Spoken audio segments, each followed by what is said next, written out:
still is a bit crackly. Huh. Okay, hopefully this now is sending data to it. Oh, god damn it. I just... Go, don't... This should have been sending it.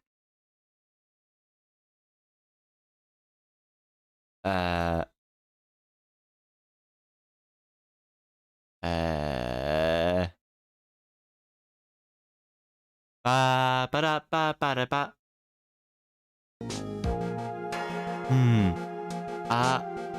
Okay. No, it's decided to end. Great. I thought I fixed this, but I guess... Hey.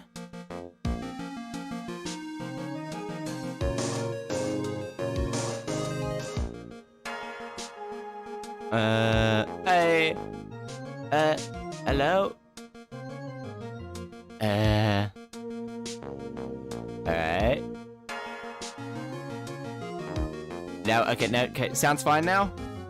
Okay, what happened? So what happened was audio crackling. I think it was, okay, so I've had to reset OBS and all that. Now it's changed. I had to change what hertz it was coming out of. All my audio was coming out as. So hopefully that'll fix it up, and hopefully that might make it sound like better as well. But now I just have to. God damn it. Roger. So what's happened is Maggie. We've literally done nothing but try and sort out audio issues. But how is everybody today? How are you going? How are you all? Donut is a good name for. No, Donut is a good name for a Woobat. Donut is a good name for a Woobat. I'm gonna be perfectly honest. But to be fair, this is coming from someone who names all their Pokemon after food, so... And you! Yes? You better square this case away, pal. Got it? Maggie's innocent, you hear, see? If you screw up, I'll be doing some squaring away myself. Squaring away some paperwork for your arrest, see? I think he's serious. Gumshoe doesn't seem like the type to joke around. He's the type to wear his heart on his sleeve. He means what he says. And now I'm just gonna keep an eye on everything. All my stream health. When I fix one issue, another issue pops up. Hey, detective, you're on our side for once, right? Yep. Yep. So you'll be able to help Maggie out, right? Really? Really, can you, sir? Oh, of course. I've got the situation under control, see? I'm gonna be the first witness on the stand today, see? If something doesn't say meshes with the facts, make sure to point it out right away, alright? See? Sure. Oh, okay. Oh, okay, we're forming a united front here, pal. You got me? See? Over here, over there, yes. I can't tell you how grateful I am, sir. I've always admired you so much, detective. I know I can count on you. This looks like it should all go pretty smoothly today, huh? No. Nothing ever goes. We have to deal with the French. No hate to the French, it's just kind of funny to say. It's just kind of funny to say that. That we also do have to deal with the French chef. So we're going to be dealing with very bad accents. From me, of course. January 7th, 10 AM, district court room, number 4. Why did I give Gumshoe that voice? I don't know. Because every time I think of an old-timey detective, I think it's that type of voice. Or at least that's what it sounds to me in my head. I actually haven't heard it. Give me a moment. I've got to make sure I hear it. It's probably sounding atrocious.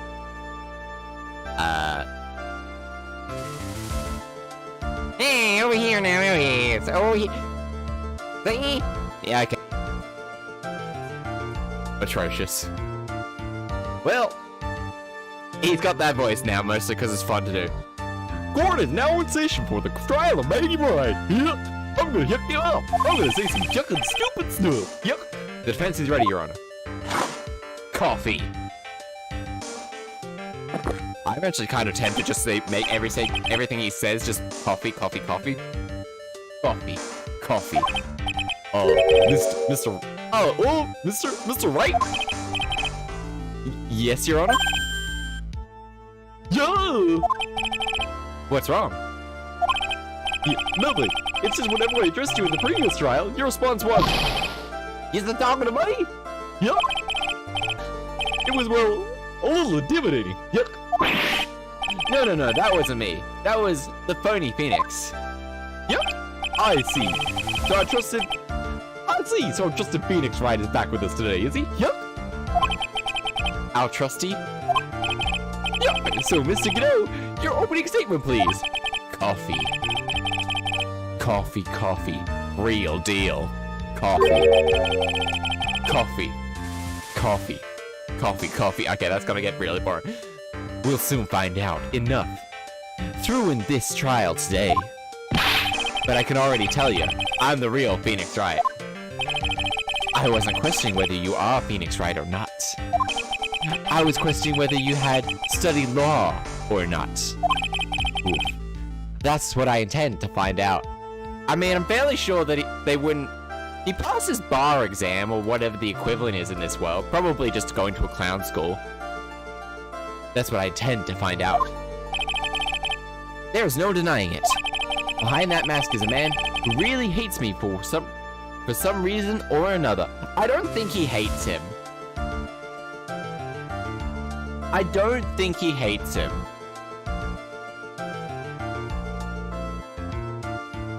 For some reason. As everyone is aware, the court has already given a verdict on this case once. Yuck. Therefore, I will not stand for irrelevant testimony during this retrial. Yuck. Nor will I stand for a simple repetition of the evidence presented in the last trial. Yuck. I'm goofy. I'm not planning on repeating anything that phony me said, trust me. Now then, Mr. Wait, wouldn't they have at least have, like, security cameras so Phoenix could have also put in, like, a complaint that no one recognized that there was a phony Phoenix, right? Now then, Mr. Godot, please summon your first witness. Yuck, I'm Goofy. He does have no, he does actually have actual motives. Why? The judge has actual motives? Or the judge... Let's start with the formalities, shall we? Name and occupation. Witness, say your name for the court. Yuck. Oh, sorry, sir. The name is Police Department Detective. Occupation, Dick Gumshoe. Coffee. Other way round, detective. I mean... Nagado... Oh, does he? Does he have... Oh, okay. I didn't know about actually hating Phoenix. I did not know that. Oh, okay. He actually hates him then. Oh, interesting. Ooh, fun. So he is actually very respectful to, the witnesses. A lot more than the previous couple of games have. Huh? Okay, oh, sorry. Anyway, I'm the officer in charge of this case since yesterday, sir. Since yesterday? Yeah, the guy who was on this investigation tied up with another case right now. I really hope that Gumshoe's got everything under control. For everyone's sake. Thomas and friends. Thomas the Tank Engine? If I could mod this game, I would so mod Dick Gumshoe's theme to be the Thomas the Tank Engine theme now. I see, so Detective Gumshoe. Would you outline the basic facts of this case? Yep. Godot is such a good character. I love his theme. His theme is on point. It is just smooth jazz with coffee. Yes, sir. The victim's name is Glen Egg. His name is a palindrome because evil Phoenix is called Zenith Efo. He was a professional programmer. He was on the Playroom payroll for Blue Screens Incorporated, a local company. This is the victim's autopsy report. The court accepts this into evidence. Glenn autopsy died of potassium cyanide poisoning. time of death was between 1:30. That was. And then he seals one of the trains up. I'm also British. I thought he was only called the Fat Controller. Wait, yeah, that's his name. He's the Fat Controller. I don't know any other. Does he have another name? Wait a minute.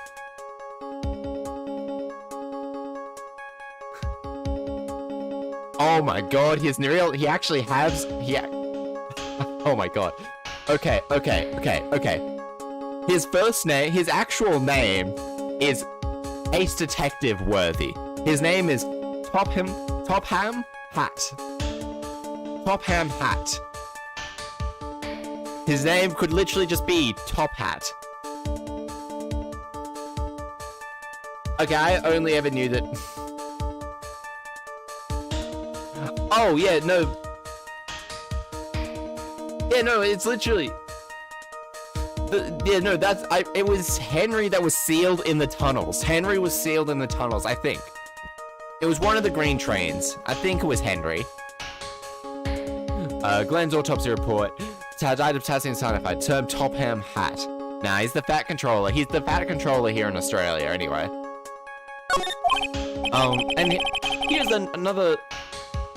And here's the floor plans of the restaurants. See? When the incident.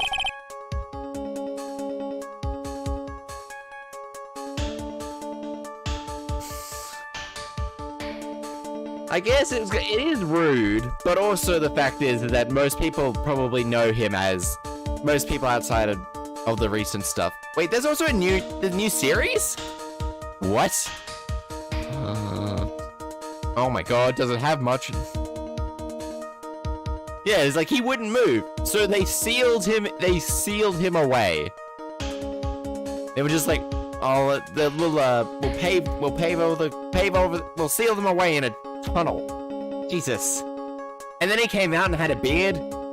When the incident took place, the victim was sitting right here at the table. Right here at the table. The poisoned coffee was brought over by him by the waitress. The waitress being accused?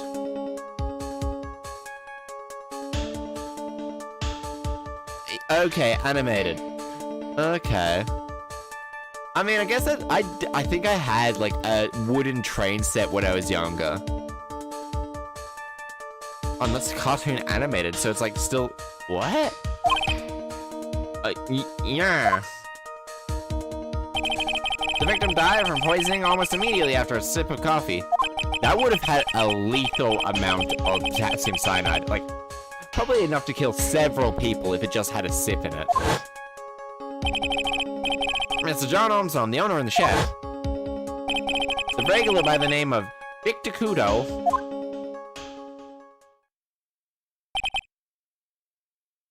Oh. Odd. Man, My Little Pony is weird. Also, I think the community is kind of bonkers. The adult community is just real. The adult community is just real weird. It still seems to be a pretty straightforward case to me.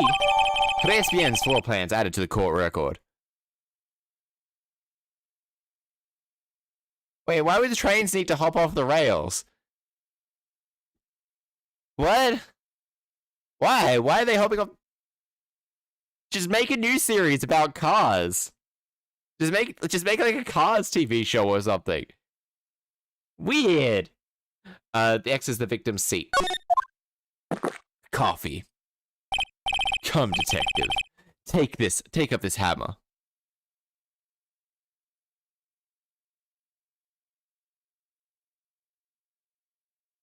Bob about. Bob the Builder. Man.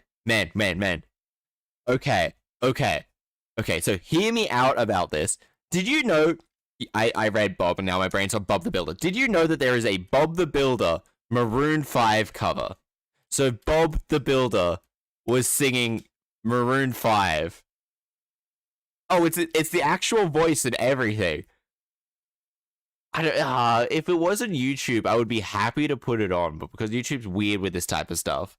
real weird. But, one sec. Screw it. No, not Mambo. It's Bob the Builder, Mambo number 5. Are you ready, Bob? Yes. What about you, Lofty? We can do it all. Metal, brick or wood, it's all good, and we can always send in the tractor. A little bit of timber and a saw.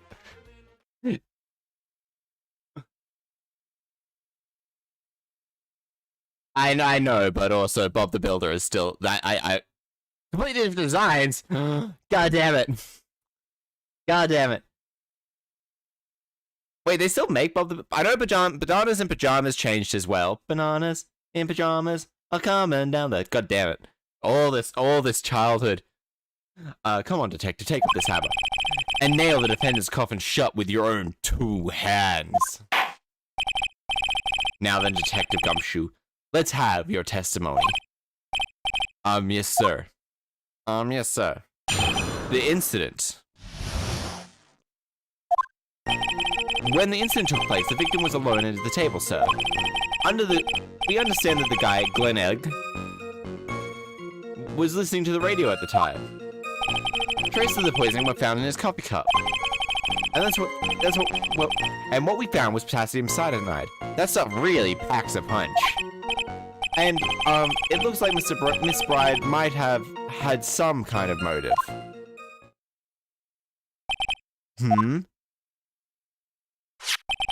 Using the dark, aromatic depths of coffee to conceal the poison.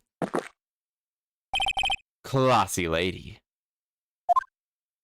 Now, well, the facts of this case seem to be ironclad.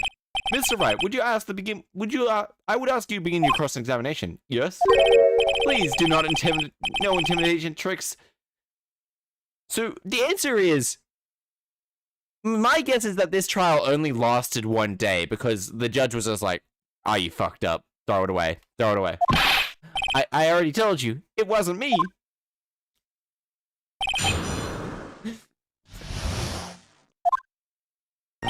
When the incident took place, the victim was alone on the table, sir. Hold it! Can I stop you for just a minute? Huh? What was it? Did I see contradict the evidence? He's so desperate for that to be true. He's practically crying. The testimony just now doesn't match the testimony given by Maggie Bride. She claims that there was another man, Phoenix Wright.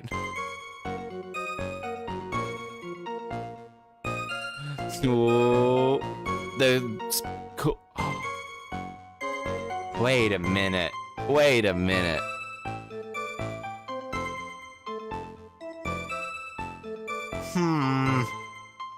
Someone else was killed in this game by coffee, weren't they? Was mentioned, maybe, I think it was anyway. She claims that there was another man at the victim's table. Yeah, that was what she said. Objection! Objection. What killer wouldn't say that when faced with the homicide conviction? Hey, sadly, her testimony isn't supported by the owner or the other customers. Isn't that right, Detective Gumshoe? Yeah, it's true. Their testimony tie up on that. They both said there was no other guy at the table. What should I do? Should I press harder? Let's press harder just a little bit. Well, maybe the other witness just missed him. Perhaps their view of the victim's table is obscured. Yeah! Right! No, it wasn't that. He died from electrocution. Oh! Oh, no, Mia's girlfriend. Mia's boyfriend. Mia's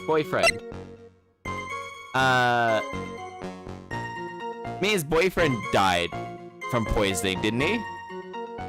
Oh, is it?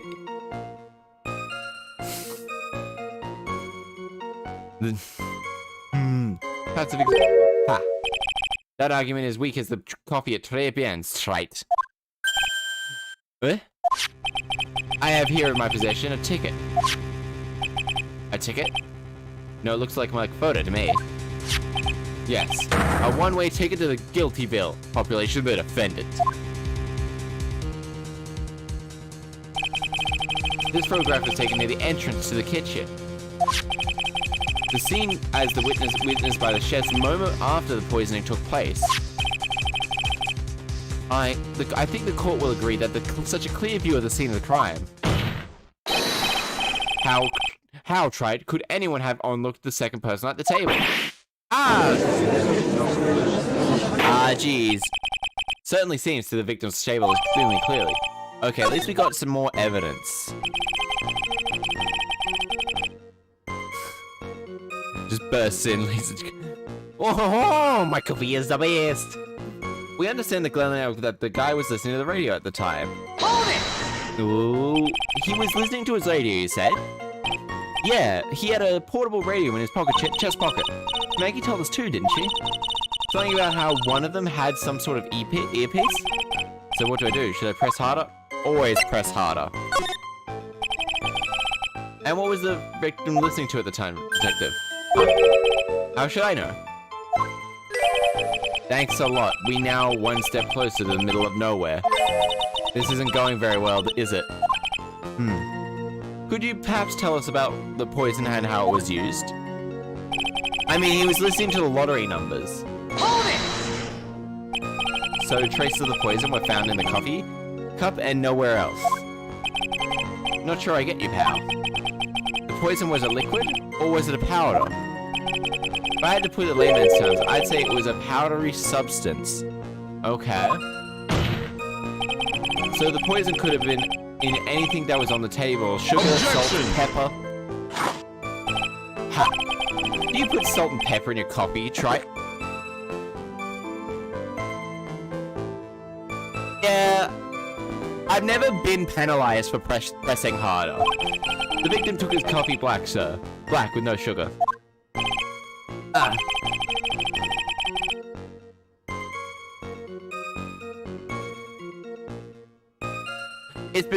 My guess is that it's probably because it's like an old case that you're coming back to after verdict's already been handed out. It seems that the poison could have been in the coffee. What should I do? Should I press harder? Press harder. Are you absolutely certain that the drink ever drank any of his coffee? Huh? What do you mean? According to this file, the poison was found in the victim's coffee cup.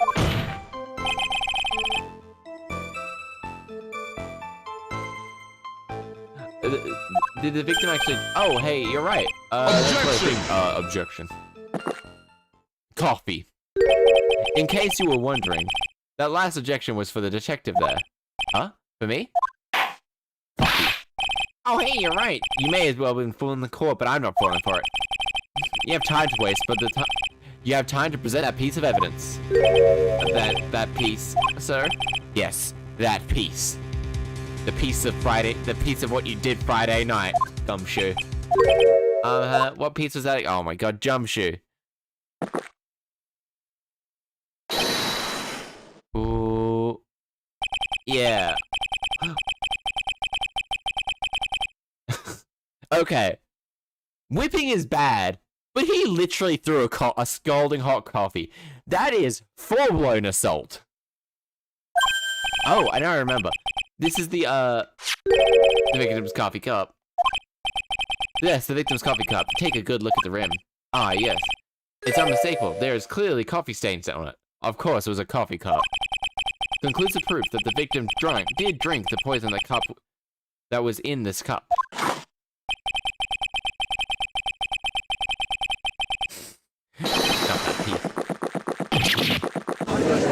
Oh my god, he's already drinking that coffee. For the record, the only prints on this cup were the victims and the defendants. So the victim... Silence, fool. I gave you an order. Now prepare that piece at once. I mean, it's clear that Detective Dick Gumshoe is just like a whipping boy. He is literally just to serve the prosecutors. Which, truth be told, I would love to see him actually physically arrest a prosecutor. Because he didn't do it to Von Karma. Upon further investigation of this cup, we found a certain chemical substance. And what we found was potassium cyanide. Potassium cyanide? I've heard like the chemical before. It's commonly used in spy movies. How strong is this poison anyway, detective? Well, that stuff's lethal. Well, yes, it's poison. Eat too much in your history. How much is too much, though?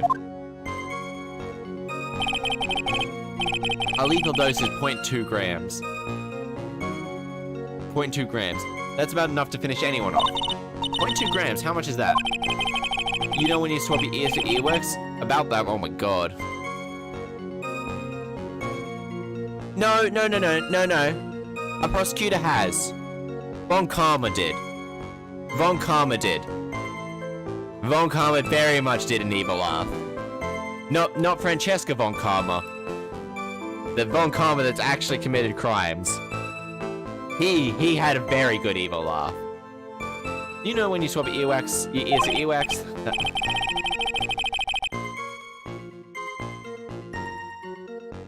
I mean, I'm fairly sure that Von Karma did an evil laugh. When he was found guilty, or when he was just about to be found innocent. Such a small quantity of poison could have been concealed anywhere. And it looks like he had some kind of motive. What's the motive? Some kind of motive? Yeah, but if you ask me, it's blown way out of proportion. Objection! Yeah. You know what my golden rule is, detective? Chuck out a bad cup of coffee, you can always get another one. I mean, no, Godot. We're literally going through this case right here because he couldn't throw out that bad cup of coffee.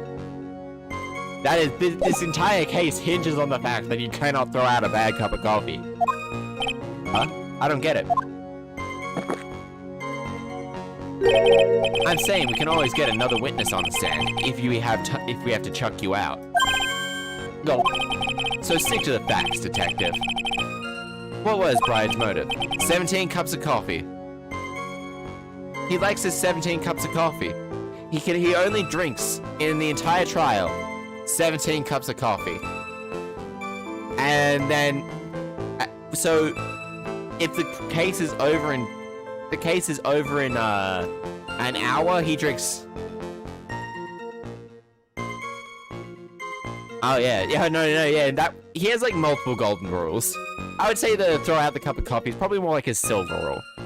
Come on, Gumshoe. They said she wanted to steal a lottery ticket. I knew it. I knew that's what we heard yesterday too. It disappeared from the scene of the crime.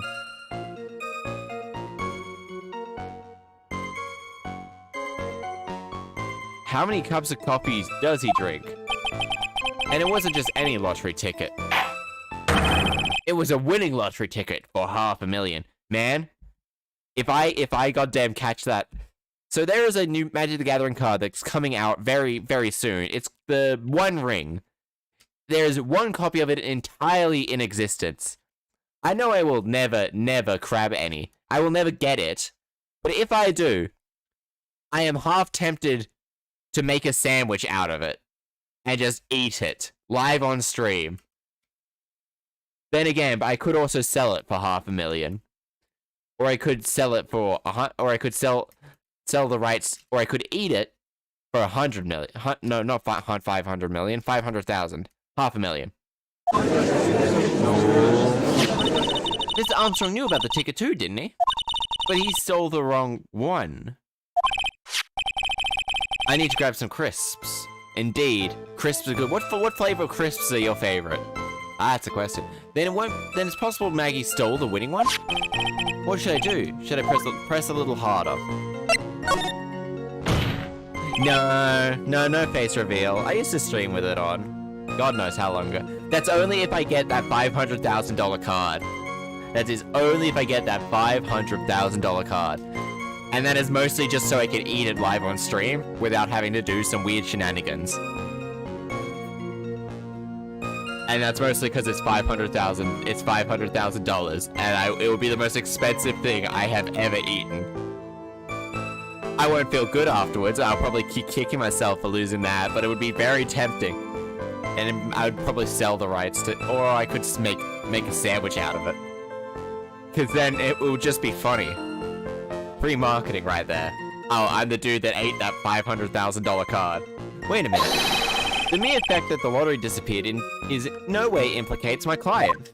Ha. I have here in my hand the very ticket in question. Ha. That's $500,000 lottery ticket? One of those female police officers found it when she was conducting a search of the defense. Okay, never mind. Jesus. Yeah, okay, Jesus. What? Order. Ha.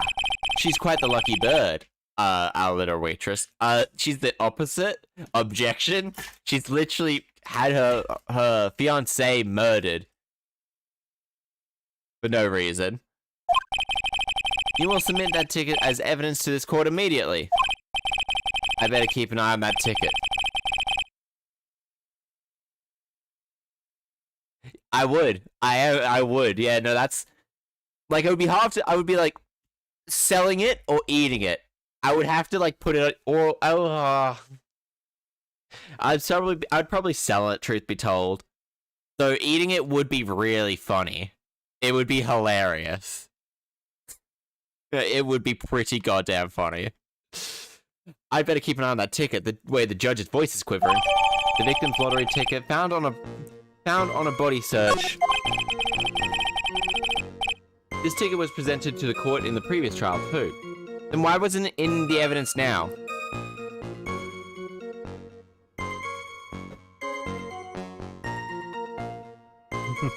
Very, very.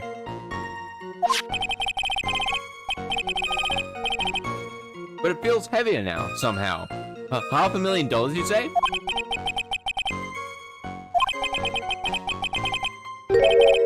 It's just a scrap of paper. What matters is where it was found, Your Honor. And that was on Maggie's person, unfortunately. Yeah, that's enough. The facts of this case seem overwhelmingly clear to me. The defendant had ample opportunity to commit the crime, and which she was shot. Furthermore, it seems beyond a reasonable doubt that she committed the crime. I would like an old man who knows the score. I like an old man who knows the score. There's also a matter of $500,000 lottery ticket. That alone provides a very credible motive. I mean, for that sum of money, I might even be tempted to bend some rules. Judge, I'm fairly sure you shouldn't even be working. I'm fairly sure you need to be in a home. But anyway, oopsie daisies, I've frozen. I just realized I need to plug something in. There we go. Give me a moment. Working. All good. I don't mind an old man who's weak to the siren's call of money. Not good, Nick. The evidence against Maggie is starting to pile up fast. This should all have been coming out. That's because the court has already ruled guilty once. I think this is the third cup. I'd say it's about time to wrap up this repeat performance. With one final, decisive piece of evidence.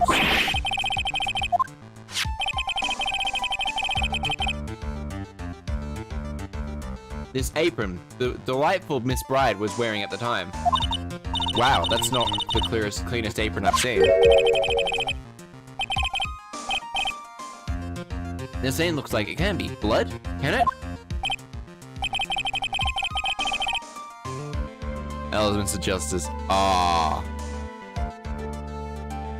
Elements of justice. Who's elements of justice?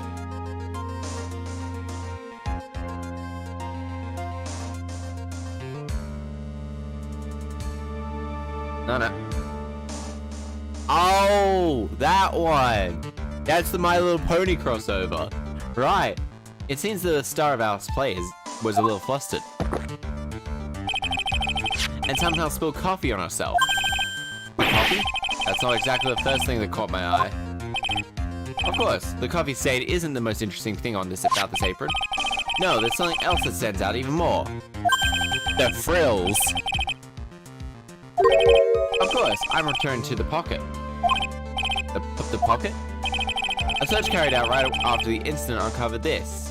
A bottle of potassium cyanide, the very poison used by the killer, was in her apron pocket. A bottle of poison in Maggie's pocket. Yeah, and Maggie's fingerprints were the only one on her. What?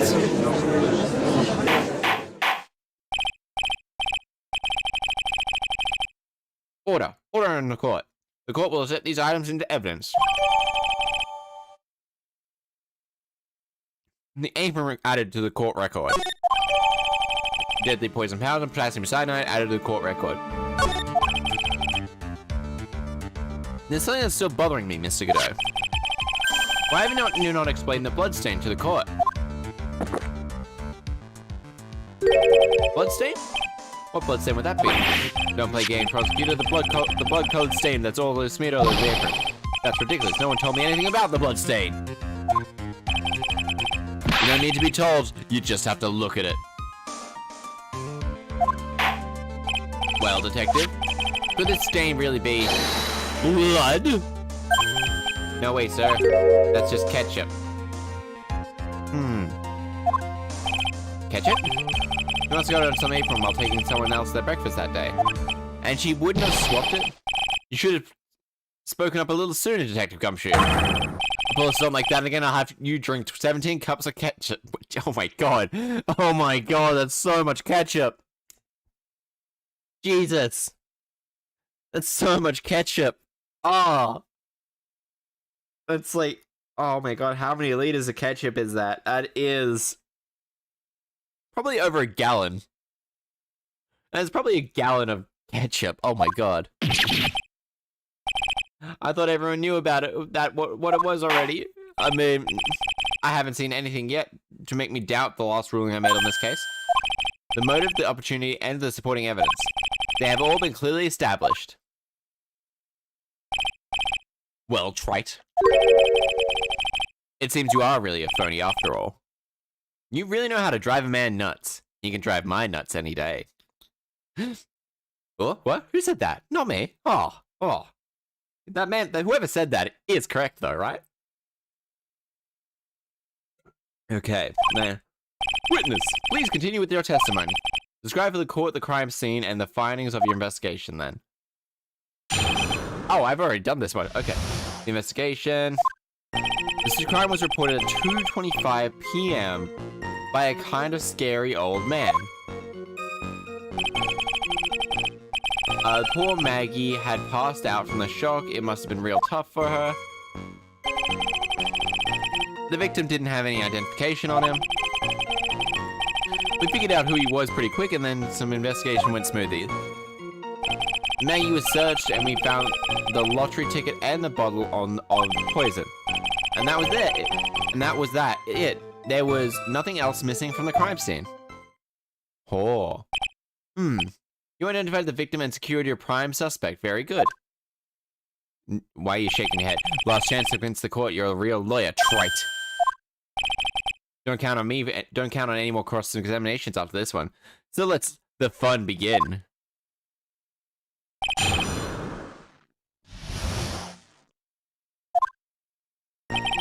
The crime was reported by 2:25 p.m. by kind of scary old man. Scary old man, Detective Gumshoe? The old man who's a regular at the restaurant where this happened. We're obviously talking about the save old man. Officers were dispatched right after the old guy came in, but the old guy still made a fuss. What took you so long? And then he hurled abuse at them and seeds. Seeds. Ha! It was nothing. I caught each one of them with my teeth.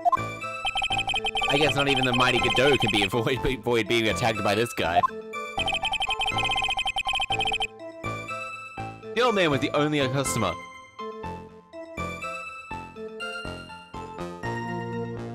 I mean, yeah, anyone, pretty much, the only person that I've seen actually be guilty and Phoenix has to defend is, Matt on guard, and Matt on guard is, well, Matt on guard is Matt on guard.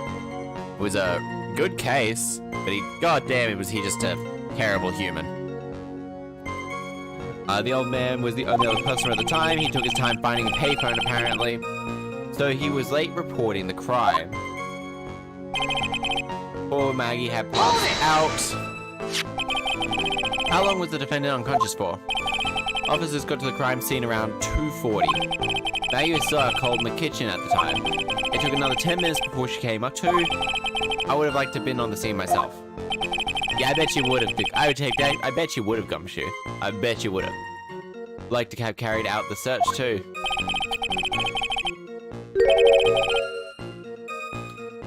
I mean, I don't even need to try and make him sound creepy at the moment. You're a professional, Dick Gumshoe, not a professional bird watcher. Professional bride watcher. He is a professional bride watcher, though. Save your the romantics for your own time, detective. All we need to know is about the investigation. Oops, I guess I'm pretty... The victim didn't have any identification on it. Then how did you find out? Didn't have any identification? Are you saying that it was stolen then? No, I didn't think so. I don't think so. The victim didn't have a driver's license or even a credit card on him, pal. Why would he... That's odd. All he had 50 cents in his wallet. 58 cents. I can't believe I found someone else with less money in their wallet than I do.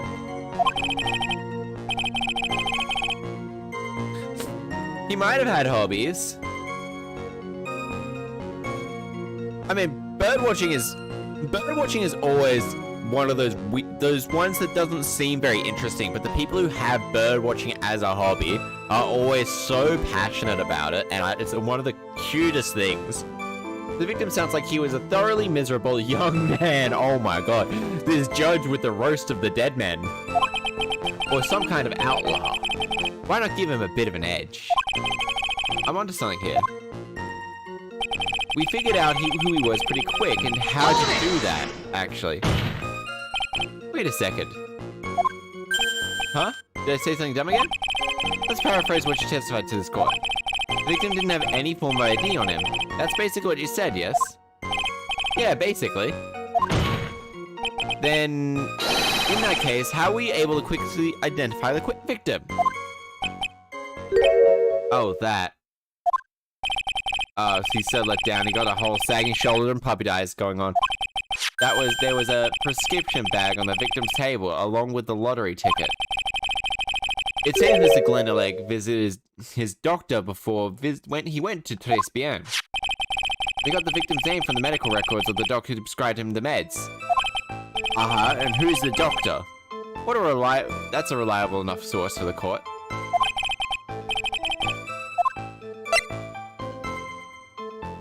Ask more about this. So what sort of medicine was in the bag? Well, actually, the bag was empty. Huh? Yeah, completely empty. It was completely empty? Victim's prescription bag was added to the court. Ha. Mate, you're entering an empty bag as evidence? Desperate are you, try? Now, what happened with the investigation after that, detective? I've got to... Alright, skipping through this.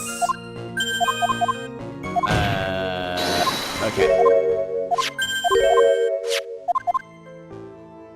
Ah, no, never mind. I can't press about his health insurance then, apparently. But the defendant had been passed out for a while, correct? In that case, it's possible that someone planted the evidence in Maggie's pocket. Hey, yeah, you nailed it, pal. What happens to me all the time? The apartment the other day when I got home, I was wearing the boss's shoes. I was about to say, why would you be wearing your boss's shoes? But then I remembered they probably went to a bar and they took off their shoes. Objection! Objection. Keep up with this crazy testimony, detective, and those shoes will end up down your throat. Oh my god, this threat. Now, so someone planted the evidence in Maggie's pocket? That's a pretty bold statement. Care to back it up with some evidence? If I would love to if I had any. Continue with your testimony, witness. No, of course we don't. That was there, and there was nothing else missing from the crime scene. So the $500,000 lottery ticket and the bottle were accounted for. Yes. Interesting. But his medicine was not. But wasn't there another lottery ticket that was stolen that day? Oh yeah. The owner that took restaurant owner took one. He won a whole dollar with it. What a lucky die. I mean, that's still technically theft. And they're going to let him get away with it? It was just $1, detective. I guess no one cares when it's that little, except for Gumshoe. If you don't find a hole in the testimony, the judge is going to hand it down his verdict. Gumshoe isn't giving us anything to work with, though. And we can't find any contradictions if he doesn't give us something. But Maggie and Gumshoe are kind of like Dumb and Dumber. Our only hope is that they are so dumb they missed something obvious. Come on, Gumshoe. Be the dumbest you've ever been. Okay. I better save. See, okay. Immediately, the cause of death is something that sticks out to me. Time of death was between 1:30 and 2:30, but he was called at that time. Objection! But that's not going to have any point. No. But I'm really curious about if it was on the first half of the end. Poor Maggie must have passed out from shock. The victim didn't have any... and there was nothing else missing from the scene of the crime. Objection! Yeah, except for the medicine. Detective Gumshoe, I think I should point out something to you. There is one small contradiction in your testimony. Oh, finally! I'm getting real anxious, hurry up! When you testified that nothing else was missing from the crime scene. However, the prescription bag you mentioned was empty. Did the officers recover the medicine from the crime scene later? No, they didn't. The victim was given a prescription right before going to Tribulations. Where then did the medicine disappear to? You're too cool, pal! The biggest simp in this game is Detective Gumshoe confirmed. Indeed, due to consideration wasn't given to the victim's prescription in the previous trial. Witness, why do you overlook such vital pieces of evidence? I guess it's because the most careless thing I've done so far, huh? The victim was killed by poison. And the victim's medicine mysteriously disappeared. The victim's own prescription could have been the lethal poison itself. I mean, actually, that's actually viable. One sec, is it actually?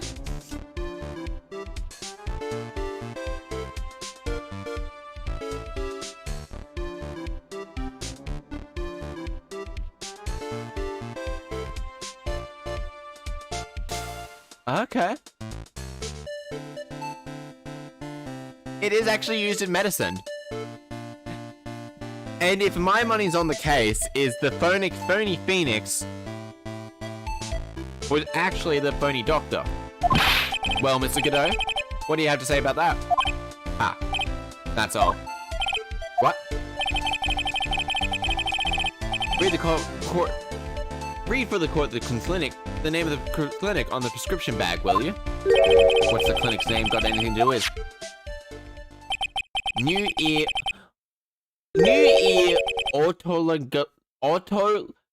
Okay. New Ear Otolaryngological Clinic. Otolaryngological Clinic. Yeah, that's the best you're getting out of me. So what kind of illness was the victim suffering, Godot? Hardly an illness, Your Honor. He was more like a bit of war wound, you could say. Bit of war wound? The day before the incident, Elling found himself in a fight. I still have no idea. He took a blow to the side of the head and ruptured his ear. Why would he be listening? Okay. See, that now offers up more questions. What was it? It was a cream that was applied topically inside his ear canal, not to be ingested.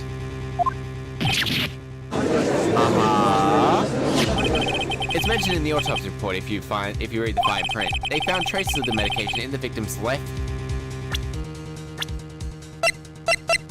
So the ear with the power scanner. So the ear with the... Yeah, no, that would hurt. That would hurt. Here it is. Very, very fine print. It seems Mr. Elliot applied some of the cream while he was at Tribulations. Hey, Azalea, how are you today? Azalea. No, it was Azalea. How are you guys today? Oh, a packed house today. So he applied some of his medication while he was out for Tribulations. Therefore, it would be absurd to believe that he would have eaten his medication. I don't know. Sometimes topical creams are pretty tasty. Like, take the... Oh, wait, no. Take the pawpaw cream that's in every Australian household. That stuff's tasty. That stuff is pretty tasty. I'm gonna be perfectly honest. Ugh. It seems that this medication is irrelevant to the case after all. No. Nick. You don't think something quick, it'll be all over. She's right. Can't get away with this old weak objection. Push the medication issue. Moments ago, Mr. Godot made the following statement. It seems this correctly applied some of his medication while he was at today's care. That's the case, then why was the medication not crowned at the scene of the crime? What? But the medication in question was for topical use inside the ear canal. Objection! It doesn't matter. It doesn't change the fact that it could not be found at the crime scene. Oh. The place he went to was an actual doctor. So the fake Phoenix, which is very obviously there, killed him to take his medicine. Make sure his medicine, he wouldn't find out that the medicine was fake. However, insignificant may be, it's a lawyer's duty to pursue the truth.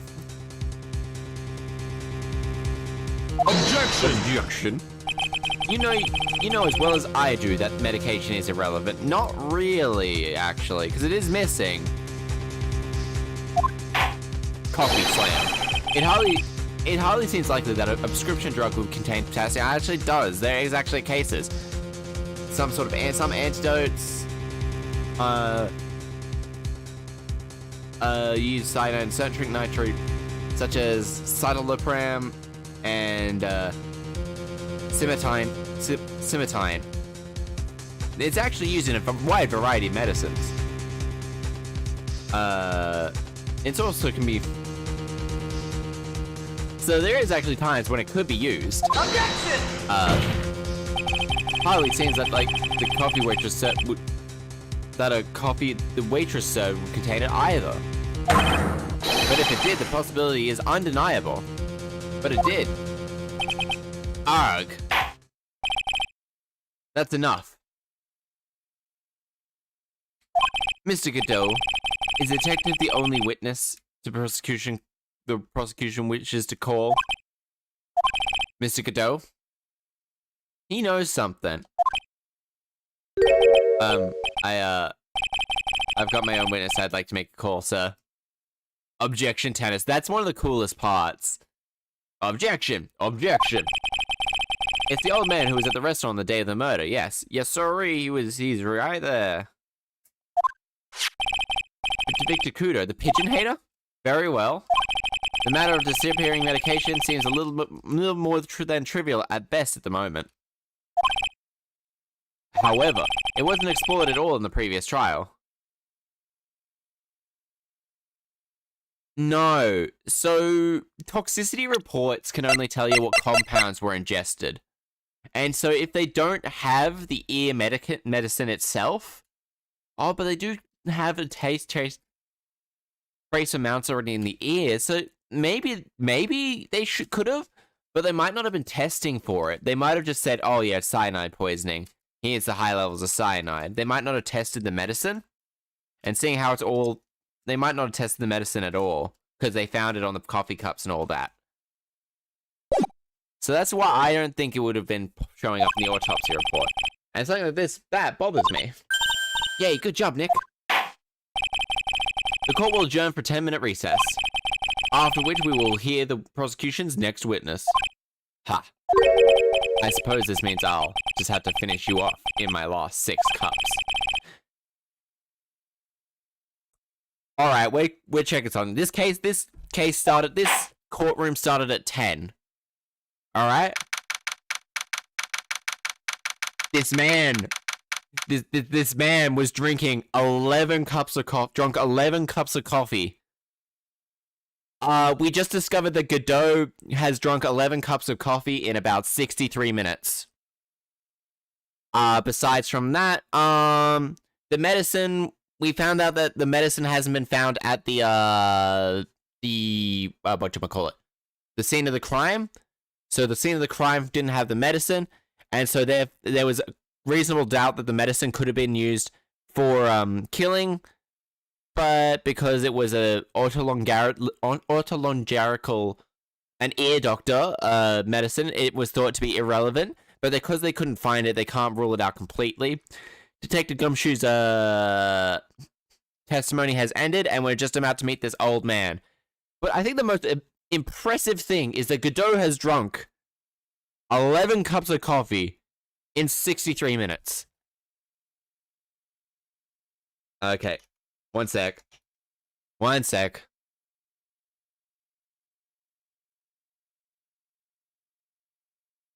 He drank a coffee every 5.72 recurring minutes.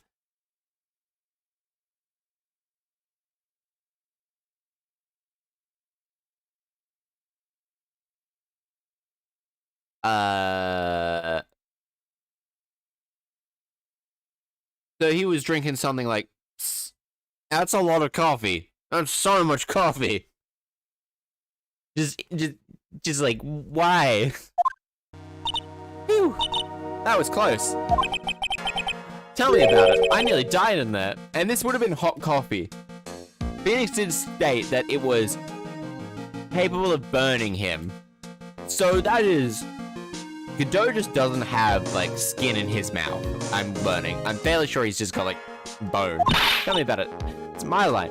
That's my line. That's my line, sir. No, it's my line. I think I did dive there for a bit. I mean, you're a spirit medium. You could just resurrect yourself in, like, Pearl's body or something. Looks like we all nearly died in there, except for Dick Gumshoe. I can't believe Dick Gumshoe. How could he betray us like that? Huh? He said he'd help me. But he did. But he totally set me up. No, I don't think he meant to do that, Maggie. He was backed into a corner. I mean, the guy's got to do his job, right? It's okay, I know all about lies, I'm sure. Oh, don't. But it felt like really hurt. It felt like someone punched me in the stomach. He did. I hate that guy, I don't want to see him again. Poor Gumshoe. Gumshoe doesn't... The next witness is going to be that old guy from the park, right? Yes, Mr. Cuda, lover of waitress outfits and projectile seeds. Man, that coffee... I'm still stuck on that coffee. I bet he's going to be real stubborn. I mean, he's pretty set in his ways, you know. Maya, can you put on the waitress uniform so we can actually grab out some information from him? Yeah, he's a bit of an old grouch.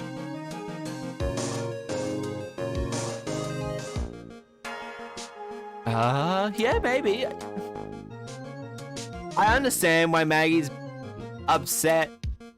Mostly probably because she has a crush on Dick Gumshoe as well. I mean, but the thing is that he did give us evidence. He let us know about this prescription bag, as well as the coffee cup. Yeah, I can take for whatever light it throws at me, even those never-ending bird seeds. Are they seeds? I'm fairly sure they're beans. Yeah, exactly. He would have been kicked out. He did his best for what he could do. Also, I'm fairly sure he's just throwing beans instead of seeds. He's throwing like the onigoko seeds. Not onigoko. The out with Oni, in with luck, or something like those type of seeds. The court will now reconvene for the trial of Maggie Bride. Mr. Godot, your next witness, please. Prosecution calls the lucky old-timer who caught this show over a cup of coffee. Will the witness please take the stands? Yeah, I have a feeling she'll change her way. She'll change her mind later on. Because my money is on Detective Gumshoe comes in with this mad final push of evidence. And it was just like,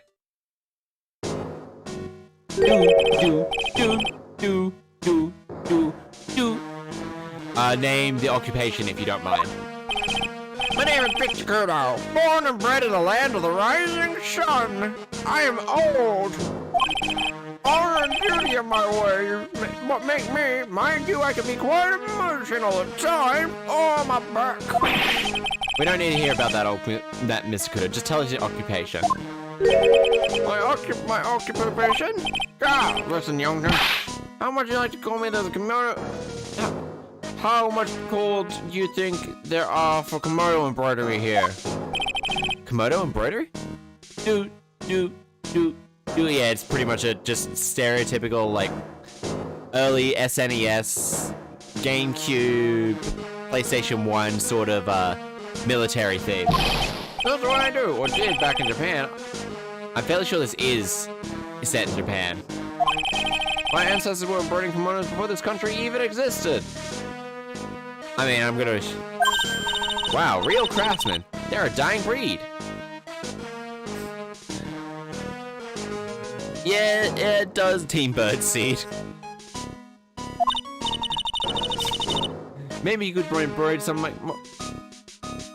Wait. Anyway, like I said, there's not much demand for that kind of thing here. So I had to take a job working a cat restaurant, burger joint, pretending to smile. Oh, that would have been difficult. That... Yeah, I could definitely see him being like a gym leader. Now then, witness, were you in the restaurant at the time of the incident? Oh yes, I was eating some of the seeds over in the cup, over a cup of Javachino. Or Javacino? Javachino, it would be Javachino. Yeah, those are just beans. Those aren't seeds. Those are beans. Seeds? What do you think these are, huh? They're beans. They're beans, obviously. So you saw everything that happened, Gramps? Oh, did I? Yes, I did. I saw it. I saw it all. Then please tell the court where all is. Sure, I'll tell you. I'll tell you every last detail. He would be a grass-type gym leader with flying grass types, like a Tropius. What? The younger man was reading from the new sports newspaper. The server girl brought him a cup of Javachino, and then she put something in it. That man took one sip of it, and it looked like he was in terrible pain and then collapsed. That's the server girl right there, the tender chair. I remember her well. Just because she rejected you doesn't mean you... Mr. Kudo, she is not the serving girl. Please refer to her as a... Oddly a specific thing to get, like, grumpy over, Judge. Yeah, you're as bad as the rest of them. All these newfangled words, what's with old-fashioned words? I'm fairly sure waitress is an old word. Newfangled? I'm fairly sure the judge is older than you. All this talk of radios, glasses, is wireless and spectacles. I tell you. Excuse me? Listen to me, everyone. Don't forget the old values. Don't let the good old days slip away. Good old days need to slip away. Well, I think it's time to begin the cross-examination, Mr. Wright. Yes, Your Honor. What I witnessed.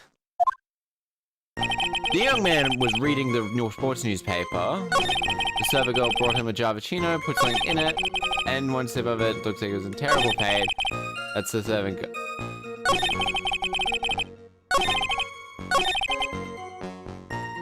He wouldn't remember her face. Then he saw the victim then. You saw Mr. Glenn Ellig. I wanted to know if Gustin Braun retained his championship title or not. So he was looking at the victim's tape of reading the newspaper, and the location in question... There's a partition between tables on the side, right? So what if there are? That's saying you could see the victim. That means you were sitting on the table at the other side of the restaurant. Correct? Yeah. I go to that place to drink Javachino. Don't go down to sit. I don't remember what table I was sitting at. It's like, You mean you were there? There, either waitresses. Put something in it. Mr. Kudo, that's a very grave accusation. Are you sure you saw what you saw?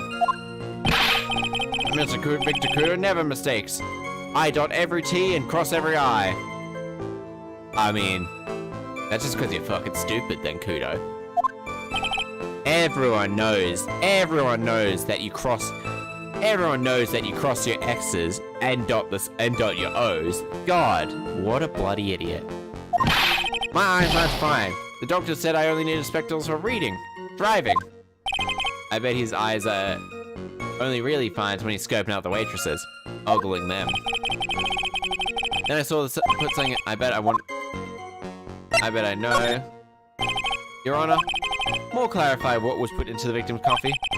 I'd like to ask the witness what he knows about this testimony. Agreed.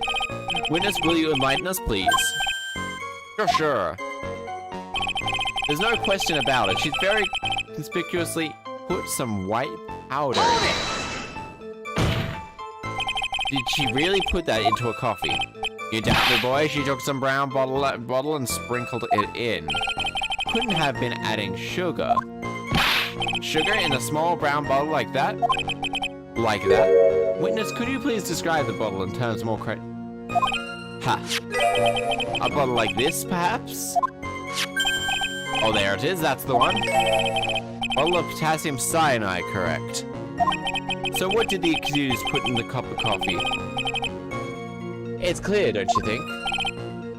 Ag. The man took one sip of it, and like he was in terrible pain and collapsed. That's the serving girl right there. In the defendant's chair. Hold it! Okay. He took one sip. Young and you're wasting everything. Those Javachinos cost $8.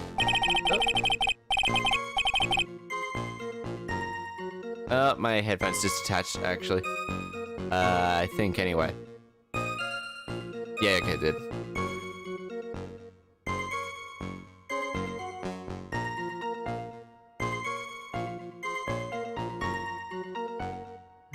Can you please start working again, mate? Headphones?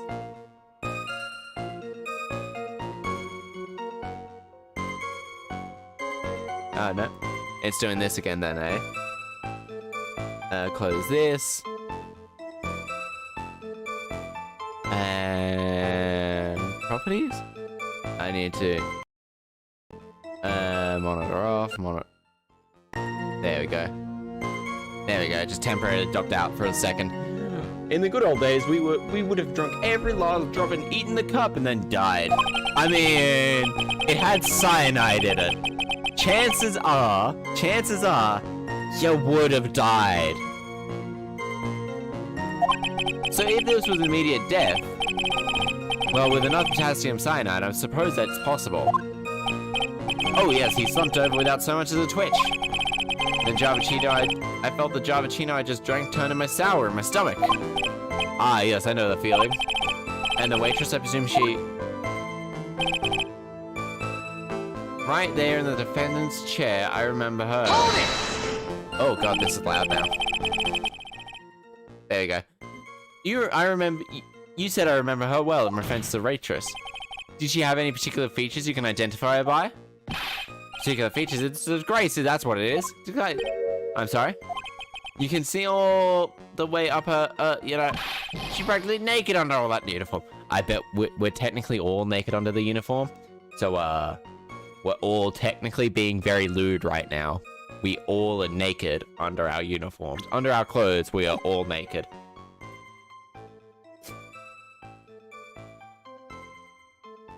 Yeah. Yeah, like a French person cooking bad food. I just know it's probably very common now that I think about it. But like having a restaurant makes no sense. So the particular feature you recognize her by is her outfit? Anyone could wear such uniform, even me. God damn it. It just... Phoenix, please. Oh no, never mind, the music just stopped. Mr. Wright, please stay in the courtroom for any ventilation. No. 1 sec, can we actually find this?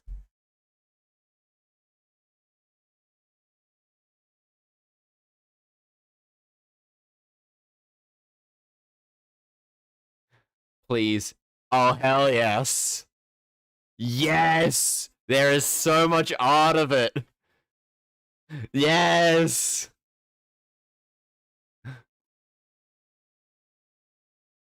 There is so much art of it, including art of both him and Edgeworth wearing it. Gumshoe having an open bare chest with it in it. Oh my god! I love. What the heck is this? Yes? Wait.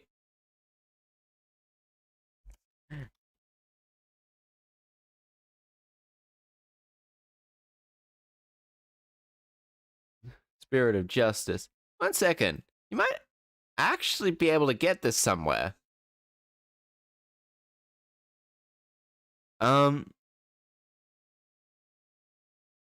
I mean, actually, 1 sec. Apparently my bitrate just slowed down, but that could also just be because I was off, thing. Well,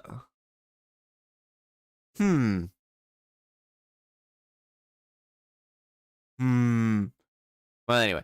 But anyway. If I could figure out how to hook my phone up, I might actually be able to play... Spirit of Justice. On the... Oh god! What are people objecting? Ah! What did I do? You can just make noises as well. You don't gotta get outside it, Nick. You gotta keep yourself together. I guess I got a bit carried away. It's very loud, yeah.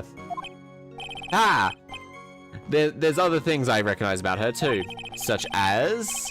What should I check? Press harder. I'm sure you saw the sure you saw the witness take the coffee over to the victim. But what matters is whether or not the waitress was Maggie Bride or not. Quite right. Mr. Kudo, these other features that you were recognizing about the defendant. The judge is being very... Yeah, no, it's pretty good. This judge seems very, no offense. Some of that fan art is actually so much better than it has any right to be. What are these other features that you...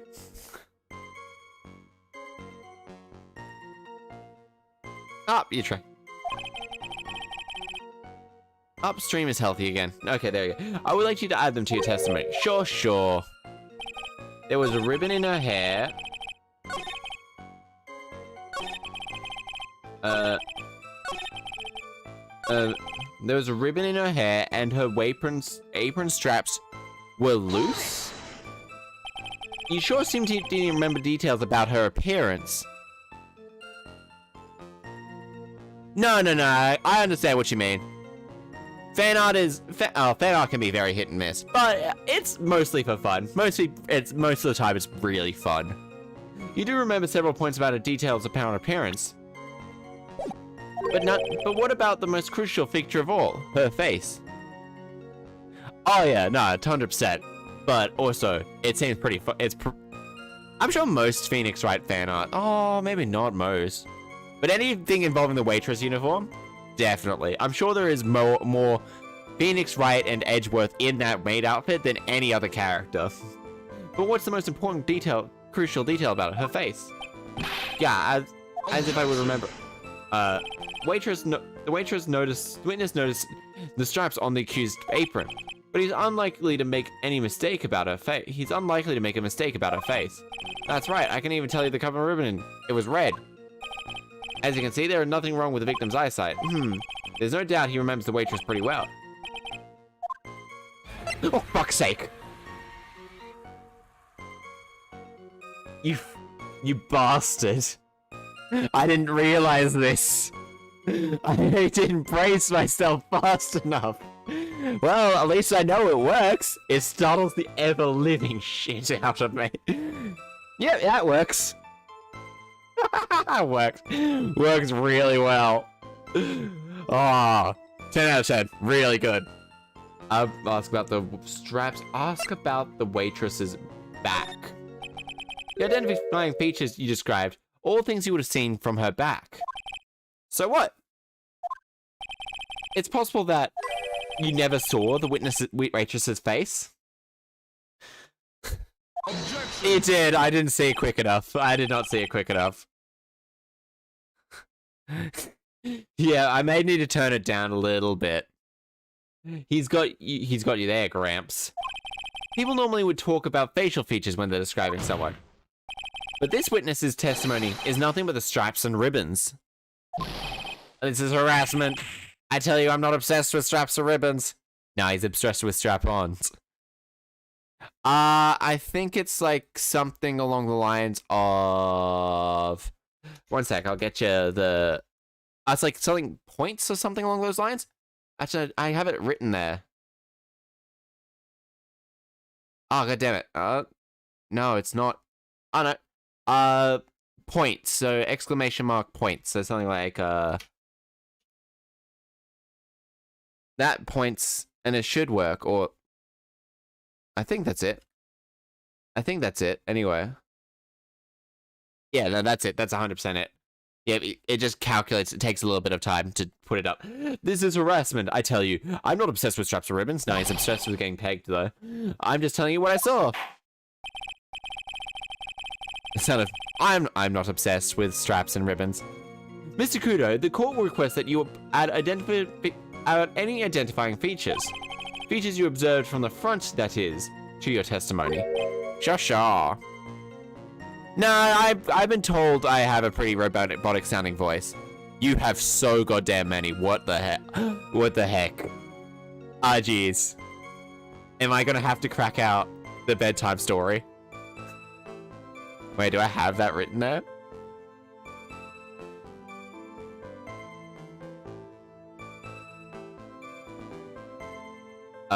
Yeah, you can actually. Just sure. Old man's testimony is getting longer and longer.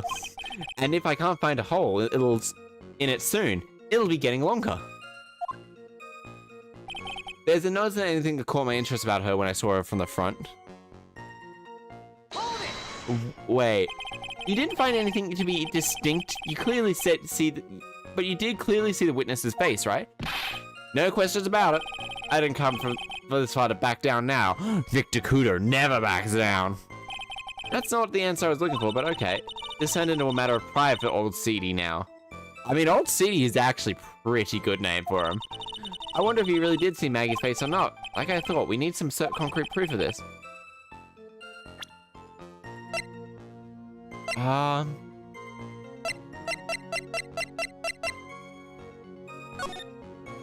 It needs to be... I need to know where he sat. Well, he probably had his eye on the waitress the whole time. That's why he was there. He was there for the cute outfits, right? I guess so. She makes a good point. Hey, did I just say something clever? It's like, I wonder if the waitress with Kudo saw really was Maggie. That's what we have to find out, Nick. Reading the newspaper. Okay. She has red ribbon on her head. Oh gosh.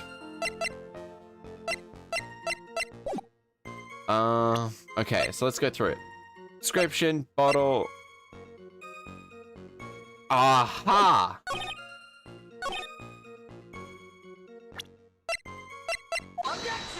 There we go, found it. Mr. Kudo, I would like you to please have a look at this. Oh, god damn it. One sec, let me grab the book. Oh, where did I put it? Oh, shit. Oh, here it is.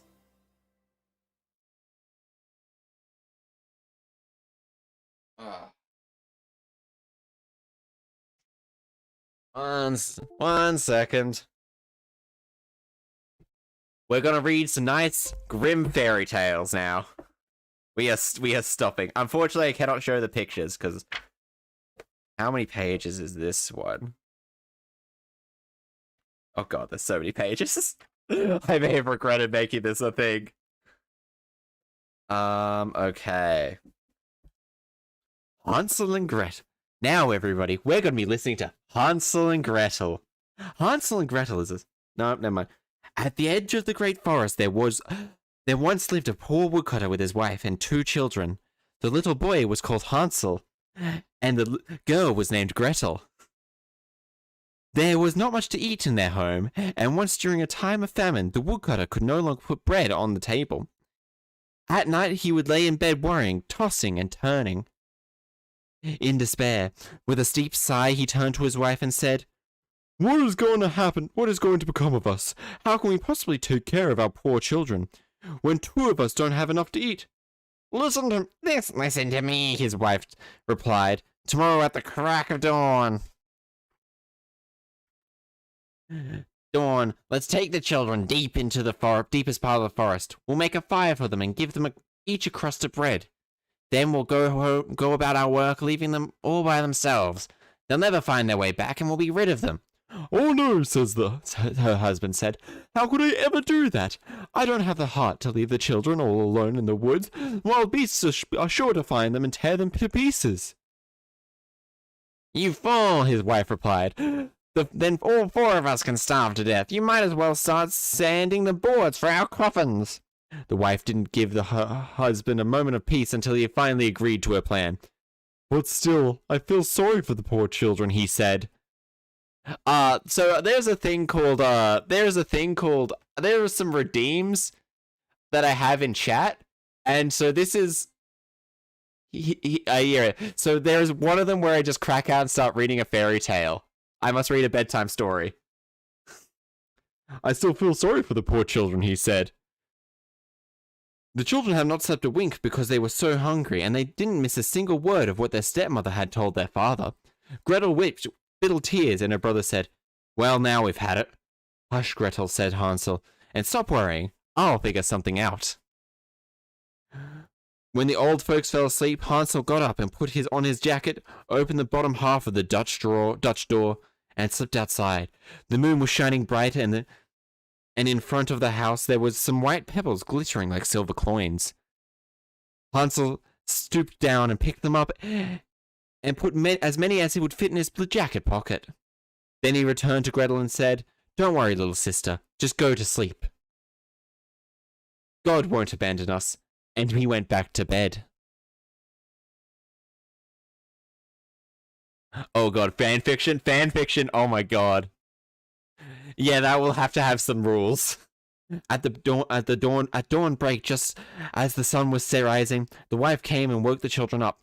Get up, you lazy barns! We're going out to the forest to find some wood." The wife gave each child a crust of bread and said, "Here's something for lunch. Don't eat it before then. That's all you'll be getting." Gretel put the bread in her apron pocket because Hansel had already had pebbles in his. So the commands you've got are a little bit below the stream rules. So we want the mushroom to do something. Just type some of these. There's the points. There's redeem, hydrate, redeem, spook. Redeem, spook. Redeem, Luke, where I just talk as Luke at me. Because that one's stuck in my head. Redeem, sleepy. Redeem, objection. Question has some things. I think. Where was it? Put the bread in the pockets, and so they're just there. So there'll be more getting added as I go along. Not quite yet. I need to figure out how to do that type of thing. Maybe not for the entire stream. Maybe just for like 10 minutes, 20 minutes. While they were together, they set out on the path down the forest. While they were walking, Hansel kept stopping and looking back at the house. Finally, his father said, "Hansel, why do you keep lagging behind and turning back at the house? Watch out for yourself, and don't forget what your legs are for." "Oh, father," said Hansel, "I'm trying to take a last look at my little white kitten, which is perched up on the roof, trying to bid me farewell." The woman said, "You fool, that's not your kitten. Those are the rays of sunlight shining on the chimney." But Hansel had not been looking for his kitten. He had been taking the shiny pebbles out from his pocket and dropping them on the ground. When they reached the middle of the forest, the father said, "Go and gather some wood, children. I'll build a fire so you won't get cold." Oh my god, how many pages is... Oh my god, this is so long. Hansel and Gretel gathered a little piece of brushwood and lit it. When the forest fire was blazing, the woman said, "Lie down by the fire, children, and try and take a nap. We're going back into the forest to chop some wood, and when we're done, we'll come back to you." Hansel and Gretel sat down by the fire. At noontime, they ate their crusts of bread, since they could hear the sounds of an axe that they were sure their father was nearby. But it wasn't an axe they heard. It was a branch that their father had fastened to a dead tree. And when the wind was banging it fought back and forth. They had sitten there for so long that their eyes finally closed from sheer exhaustion. They fell fast asleep. When they awoke, the pitch dark, Gretel began crying. "How will we ever get out of the woods?" Yeah. I think I might stop for a little bit after this page. When the moon came out, Hansel comforted her. "Just wait until the moon comes out, and then we'll find our way back." When the moon came out, Hansel took his sister by the hand and followed the pebbles, which were shimmering like newly minted coins, and pointing out the way home for them. They walked all day and night long and got to their father's house just as day was breaking. They knocked on the door, and when the woman opened and saw that Hansel and Gretel, she said, "You wicked children, you were sleeping so long in the woods. We thought you were never going to come back." The father was overjoyed, for he had been very upset about abandoning the children in the forest. Not long after that, every inch of the country was stricken by famine, and one night the children could hear their mother talking to their father long after they had gone to bed. "We've eaten up everything again. All that's left is half a loaf of bread, and when that's gone, we're finished. The children have to go. This time we'll take them deeper into the forest, so that they won't be able to find their way out. Otherwise, there's no hope for us." And I will finish off the story, which I'm fairly sure has still got like 4 or 5 pages still to go. Oh my god. There's still a lot of pages. All right, I'll finish it off before the end of the stream. All right. Okay. Back to 1,000 pages. Yeah, 2 pages. I'm gonna reorganize that one. Actually, it reminds me of my grandson. What my grandson looks like when he's eating. Oh, okay. I was just looking down, reading at the books, because the book is actually a big, chunky book. Have you ever seen this before? One sec. I also got to now fix up my stream audio. God damn it. Properties. Pop.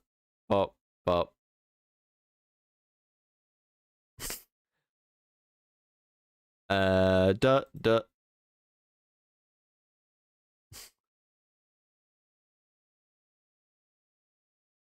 I mean, that actually is that's not a bad stream. Okay, there we go. Never mind, it's back. It's fixed. I forget that the sound just stops sometimes. I might actually just end up doing that on like a Sunday stream, just like bedtime stories with Shasta. Do you think I'd forget something like as dirty as that? Well, you'd be half-witted clot. We caught him. What is this? What is it? Ever since I said you half-witted clot, there's been an eerie silence in here. This apron is the apron worn by the defendant on the day of the poisoning. And you just said yourself, you wouldn't forget something like this. Which means that if you really had seen this apron before. Yes, you know what I'm getting at. You couldn't have possibly seen the waitress from the front. He was just too busy looking at the butt. Oops. He's a sleazy old man, alright. Witness! You can't just oops your way out of testimony. Ha! Well. Looks like we finally have some genuine trial in our hands. Listen, Trite. Here are the facts. On the day of the incident, there was only one waitress in the restaurant. And that being the defendant, Maggie Bride, right? Exactly. And when that one waitress put the poison into the cup, that old guy was watching. I hope you understand the gravity of this situation, Kudo. The fate of the defendant may rest on what you say. Oh, is it? God damn it. Sound-wise or what? Is it sound?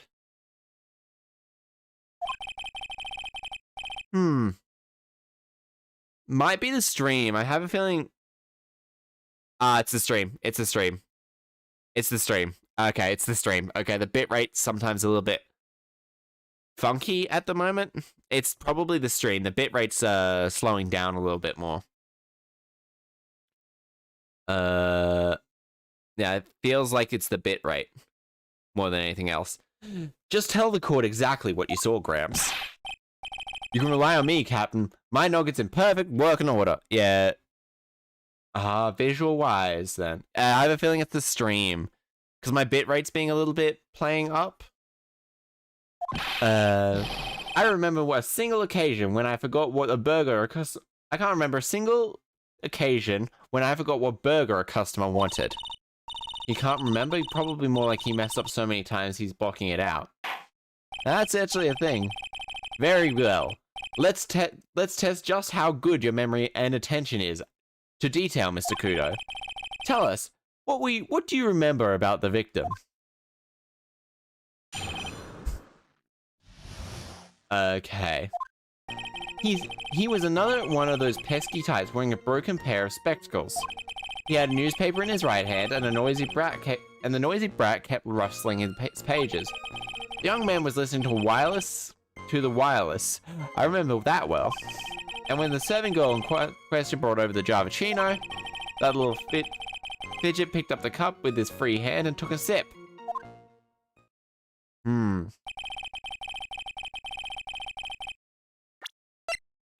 One sec. Does this cover the victim magically favorite? Okay. It seems that to me he remembers the victim in a great deal of detail. Oh yes, I hate those types of you know what types who are so vague about everything. How are we gonna handle this, Nick? We only need to do one thing. We just need to prove that this old man's memory is shot. Just trip him up, you mean? Isn't that kind of cruel? I mean, yeah, but he's also been assaulting people with beans! About the victim. He was another one of those pesky young types wearing a broken pair of spectacles. Beans. Spectacles. Dark glasses to you. One of the lenses was green, but the other one was broken. Okay. Newfangled rubbish, that's why I remember him so well. He did have some kind of lens over his left eye. But I wouldn't have called the repair glasses. Seems you were wearing some kind of modern looking shades. What's up, GTA? What's up? What's this situation? Is he being a sleaze? Remember when I should take some...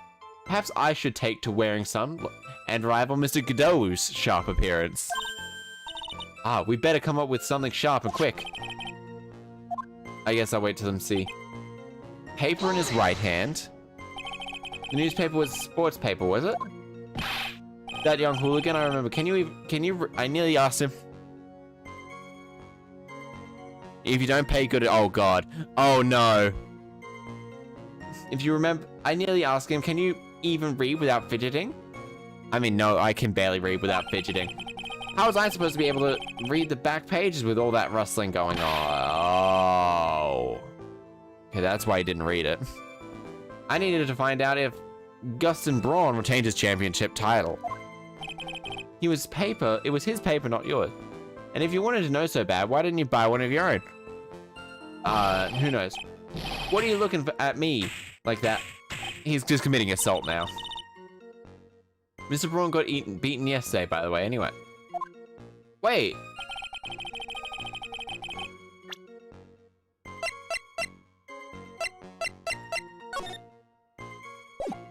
Oh, wait. No, I can only read sports. Was wearing the wireless and listening to wireless radio. The descendants that decadent young rascal. In my day, it was one or the other. Read the newspaper or listen to the radio. No, it's not. When was this ever the case? Oh boy. And using an earpiece, it's selfish. That's what it's like.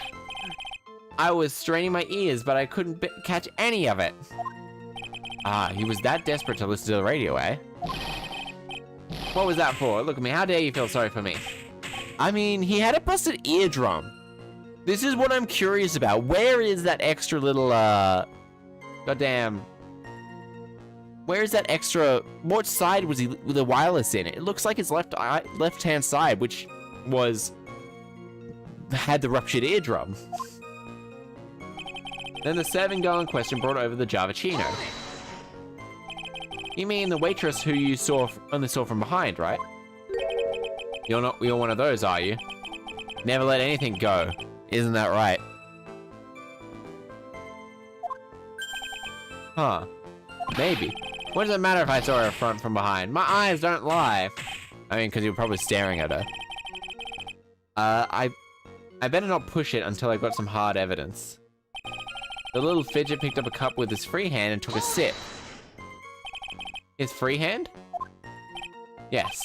Which hand was that? Weren't you listening before? Cloth ears? I said he was rustling with newspaper with his right hand, didn't I? And if his free hand wasn't his right... Ow, okay, I guess so. Ha. Perhaps the great Mr. Trite has 3 hands. No, he doesn't have 3 hands. But the Mr. Trite definitely has 3 legs. What? Who said that? Not me. Oh, man.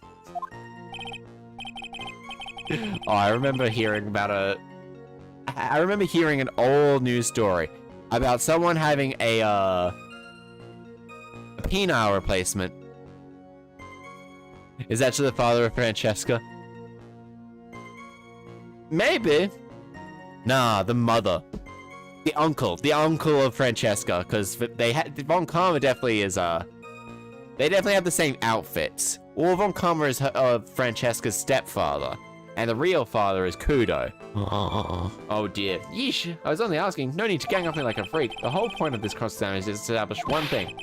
This old guy's memory has more holes than Swiss cheese.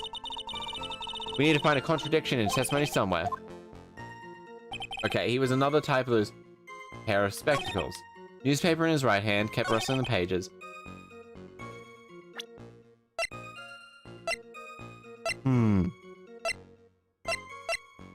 Crime photo. Written by, all smashed up. Just give me a moment, I've got to plot it back.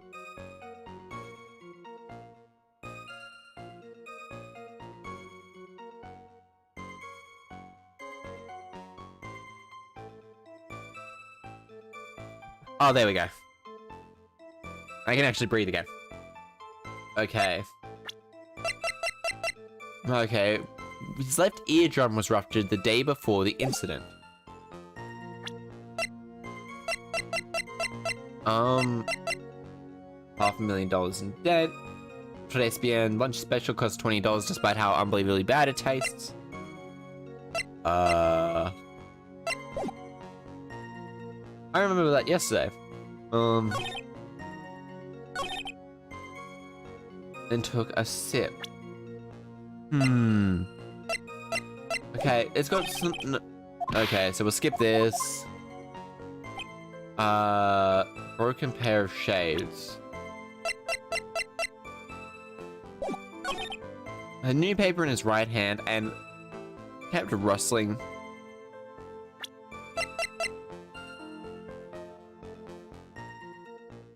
Doodle is in the victim's handwriting.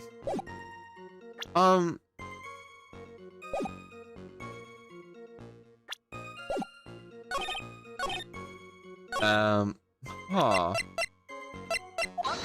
Nah, that's not it.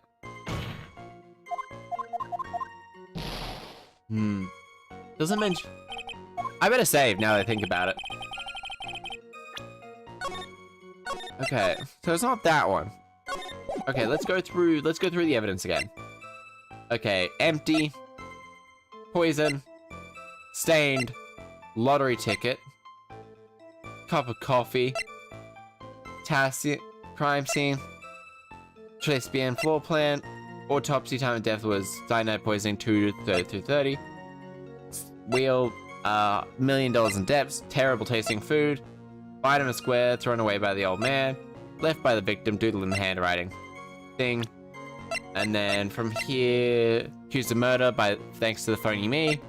Victim was a programmer. His left eardrum ruptured the day of the incident, a day before the incident. Has a thing for waitresses and prior debt, 5 confection for theft.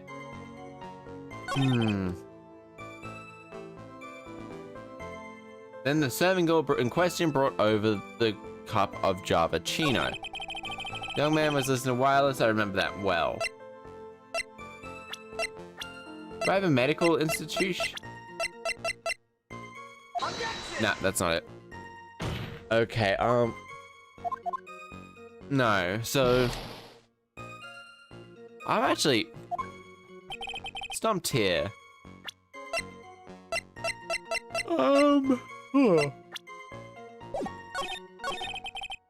Okay, the newspaper in his right hand. Let's go read out. Spectacles? Dark glasses, you newfangled ones, remember him well. He did have sun covering his left eye, but I wouldn't call them a pair of glasses. It seems he had rather than modern New King. Perhaps I should take Godot. Challenge him on the spectacles.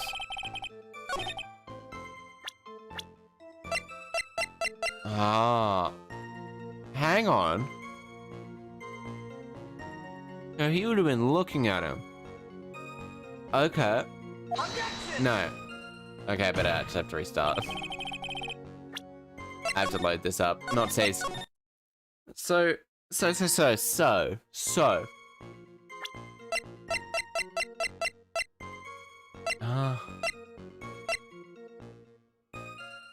Hang on.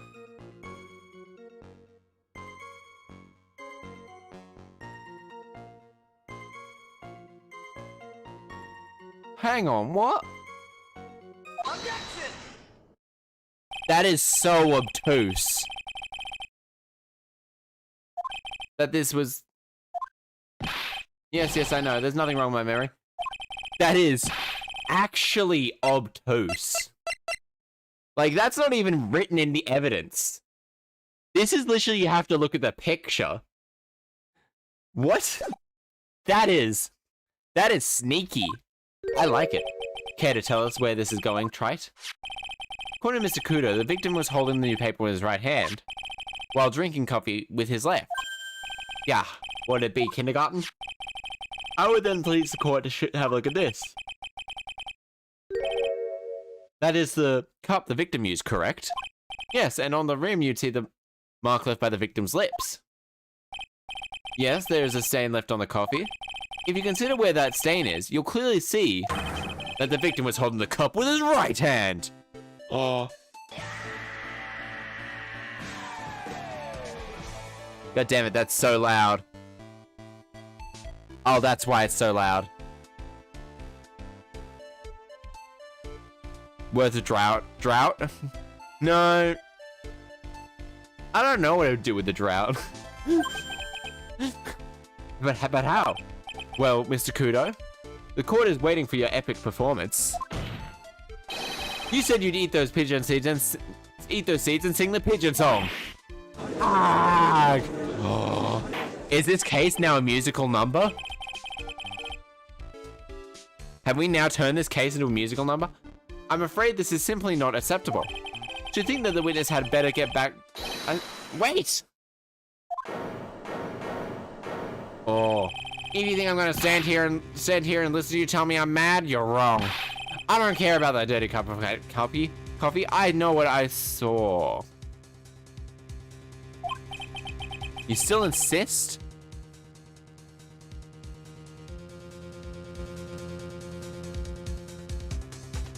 You still insist on your testimony that young brat was holding a cup of coffee? Oh. Ooh. So, he saw the other guy's hand. So now there is actually a second person. Aha. Oh yes, no question. I am a good law-abiding citizen. That dead young hotbot and you with spiky hair Yahoo who are at fault. Who, me? Thank you, old man. We've heard enough quite of you already. Don't call me old man, old man. I've been around for 68 years, I have. You can't ignore me. Listen to what I have got to say. Oh, what's you having for lunch? Now that's the question. Now that's grabbed my interest. I'm sorry, Mr. Kudo, but sure, why not let him hear a little bit more? Oh, ooh, we've got him. He's now gonna be able to put down that there was actually someone there at the time. Mr. Godot. But this is my 16th cup of coffee.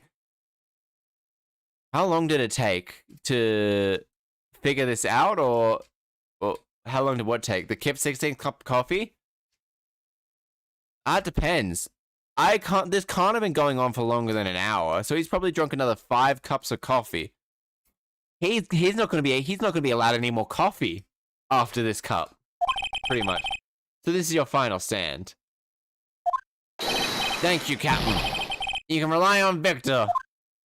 Oh, cheese sandwich. Oh, grilled cheese sandwich. I really wanted a grilled cheese sandwich. The boy was wearing the earpiece on the same size as the green lens on his specs. He kept fiddling with it all the time. He was fiddling with it just before he picked up the cup too. And then he used the same cup to pick up the cup in his left hand. Okay. You know, the victim was wearing an unusual monocle over his left eye. It wasn't a monocle, Your Honor. It was a small computer that often used by programmers. It's a power scanner. Like a television screen? Inside the lens is a screen that displays computer data. It's called a HMD. It's a common tool in the victim's line of work. Oh no, not grilled, just a cheese sandwich, butter and cheese? Oh, now I feel like a butter and cheese sandwich. HDTV, DVD. Okay, when this game, HDTV, DVD, CD, Blu-ray, all these newfangled letters drive me mad. But that don't matter. I know what I saw and I'm telling the truth. It's true, he doesn't seem to be lying. And those are the facts, the good old black and white, eh? Left hand or right hand? The boy was wearing an earpiece on the same size. Hold it! So the victim was wearing an ear HMD? HDT, okay, it doesn't matter. None of them actually mean anything. None of them actually mean anything anyway. And you're sure your same side earpiece is the same side? No question, I could only see that side of his head from where I was sitting. Yes, that's pretty obvious if you look at the floor plans.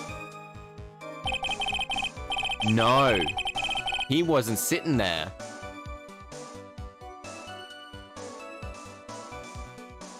From the opposite view, he wasn't sitting there though. He kept fiddling with it all the time. Hold it! It seems you kept an eye on Mr. Glenn Elg. He was getting on my nerves. Rustling, he can't have read the newspaper, the back of the newspaper, and were in that position. And then he went and made all that fuss starting from one sip of Javachino. I wanted to say to him, calm down, you young brat. But suddenly I looked at him and made me speed up my seed eating. I could have choked. I take it the victim was a walking ball of nervous energy. He was fiddling with it before he picked up the cup of coffee too. The earpiece you mentioned, had the victim touched... Which hand did the victim touch with it? You're one of those people, aren't you? You're the type that uses the left hand to get things out of your right hand pocket. Or fastens your left cuff with your right hand. Wait, how... You know how hard it is to use the same hand to button the cuff? The same cuff on the same side? You know how hard that is, old man? And when the tour guide says, on your right-hand side, you'll see the famous blah, blah, blah. You're the only one deliberately looks left, well, aren't you? No, I don't mean my ears. My ears definitely. Obviously use the same hand of side of the body as what he was earpiece on arm. Ow, ow, ow. So he used the HMD on his left-hand side. That would guess his left hand. And then he used the same hand to pick up that cup of coffee. You seem pretty sure of yourself, Mr. Kudo. No matter what I saw, no matter what tricks you play on me, it looks like he really did see that guy pick up the cup with his left hand. This is a dead end. Well, Nick, what do you think? I think he's not he wasn't sitting where he was telling us. Something's not quite right. then chuck the evidence at him. We won't, but if he's not lying, there wouldn't be any contradictions in his testimony then, right? Where should fiddling with it all the time? He was fiddling with it just before he picked up the cup of coffee. Then he used the same hand to pick up the cup of coffee. So obviously it's coffee victim's lottery ticket.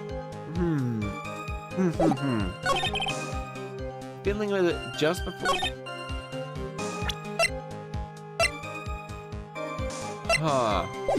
Better save just in case, because I'm about to probably.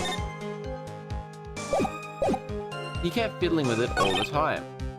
On the same side, and the. Objection! Yeah, okay, that's it. Yeah.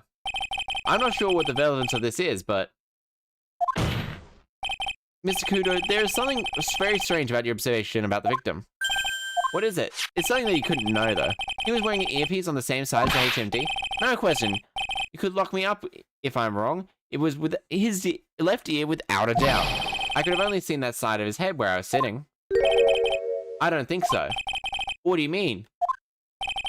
You are no doubt unaware of this fact. The victim couldn't have been here with his left ear. His eardrum was ruptured. Eh?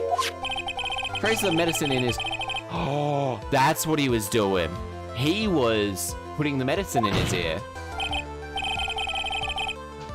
That's right. It's impossible that the victim was wearing his earpiece in his left ear. He couldn't even hear with that ear. Is that true, Captain? It is. Pigeon. Pretty pigeon. Pretty pigeon. Pigeon. Order. This witness's testimony is completely unreliable. If he only saw the waitress from the behind. And he claims that the victim was wearing an earpiece when we know his eardrum was ruptured? Well, Mr. Godot? Arg. A single drop of milk is all it takes to destroy the pure black magic of the cup. This old man is my drop of milk. Godot X Victor Kudo confirmed. Fanfiction time. Captain! Are you calling me a drip? No, he's calling you no, never mind. I was thinking, he's not calling you drip coffee. He probably loves drip coffee. This victim's coffee cup in which the potassium cyanide was found. The mark on the rim clearly shows the victim picked it up with his right hand. I'll never back down, I know I'm right. The lad drank his Javachino with his left hand. Let me put you out of your misery. Clearly the victim used both hands. He took a sip with the cup with his right and then switched hands to his left. That's what the old man saw? No, that's false. Impossible. The witness has already testified on numerous occasions that the victim died immediately after taking one sip of coffee. Objection! Objection tennis. Which hand the victim used to pick up his cup is irrelevant, Your Honor. The fact still stands. With one hand or the other, Elg drank the poisoned coffee. Yeah, he did drink. There's no one denying that he didn't drink poisoned coffee.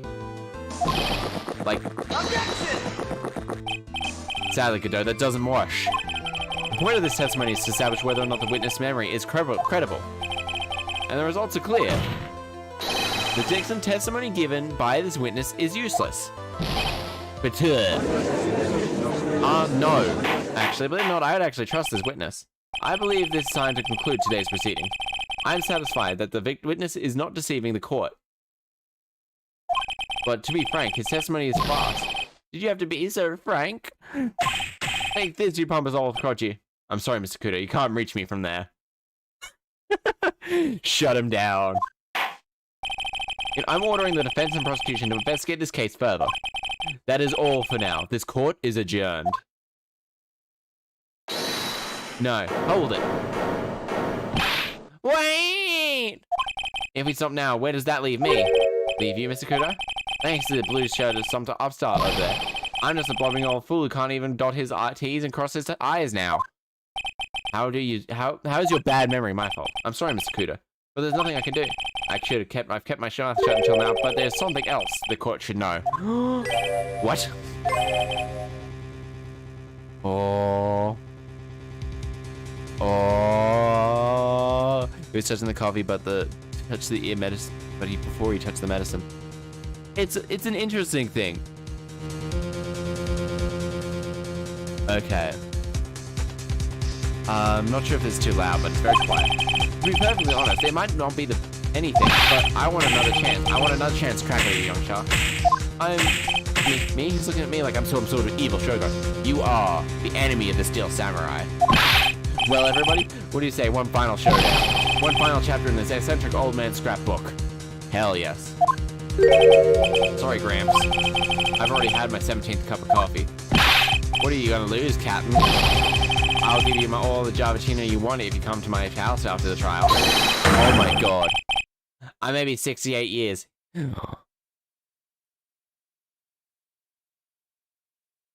Yeah, no, he's perjury by omission.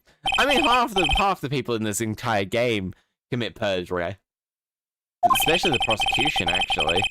I believe it will be quicker to the court just to hear your testification. Oh, you bet. Much quicker. Nom nom nom. Yummy beans. Beans. I love beans. I can't believe this is happening. Haha. You better get ready, youngster. Get the picture. Quit throwing those beans at me, would you? We've got to be using some sort of infinite. He's used the infinite bean glitch. The final showdown.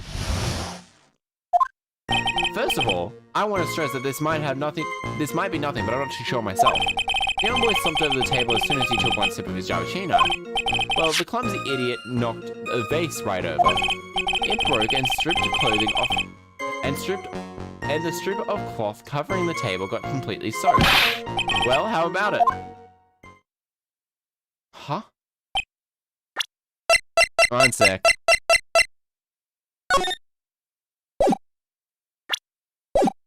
Is that all? Yes, I remember perfectly.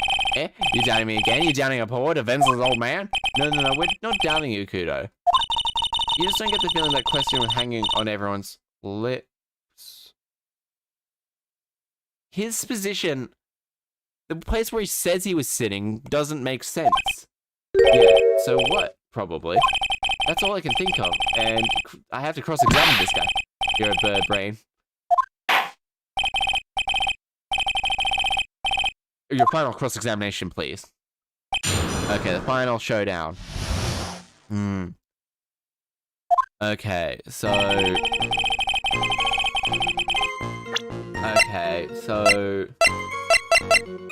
Crime photo.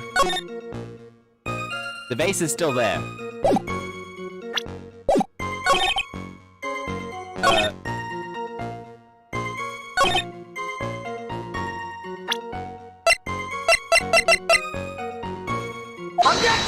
Yeah, there's no point in even sitting down. Mr. Kudo, this is a photograph of the crime scene. Huh. So what? Hey, look at the table.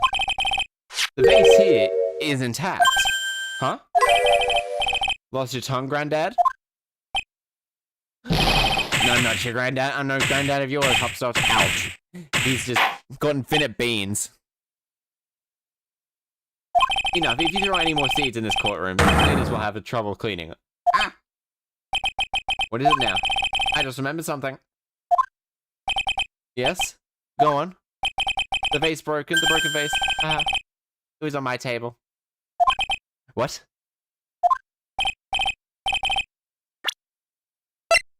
Well, you see... One sec. You still technically probably should see it. Well, you see... It startled me, so I stood up. No, there must have been when it fell over the vase, I remember. The vase? Yes, it was on my table. And that's how my groin came to be completely soaked. That's a little too much information, friend. Godot's just going, I need my cup of coffee. That was too much information. Thank you. Wait, do I? That's...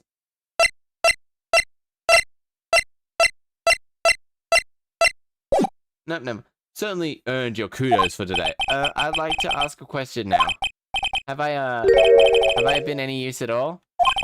Perhaps that's something you should reflect on yourself, Mr. Kudo. Wait a minute. If that's the case, there's something more I've got to say. Oh, yes, I remember something else. Bailiff, escort the witness out of the courtroom. Wait, listen to me. Huh. He was sitting down then, yeah.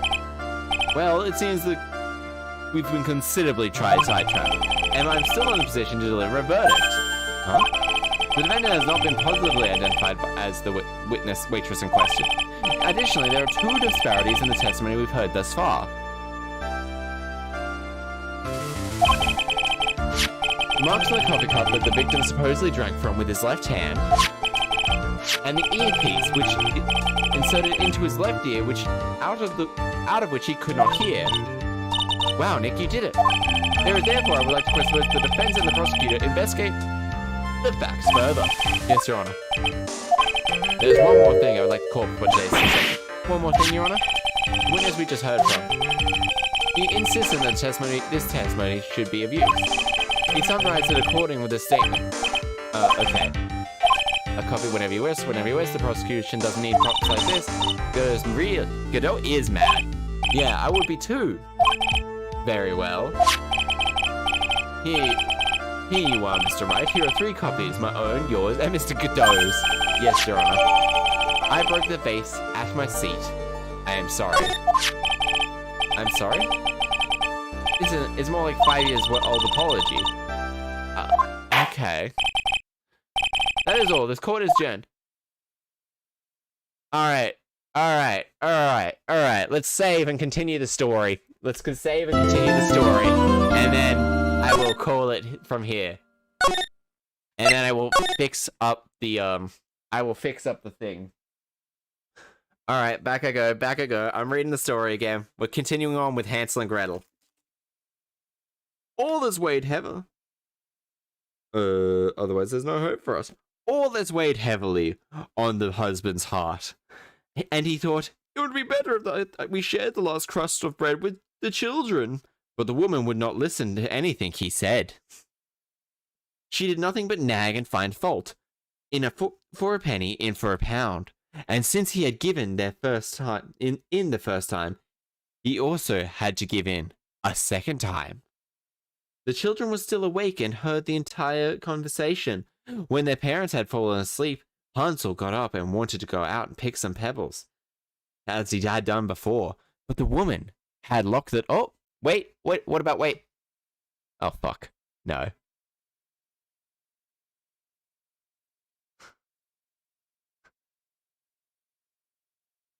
Why isn't it working?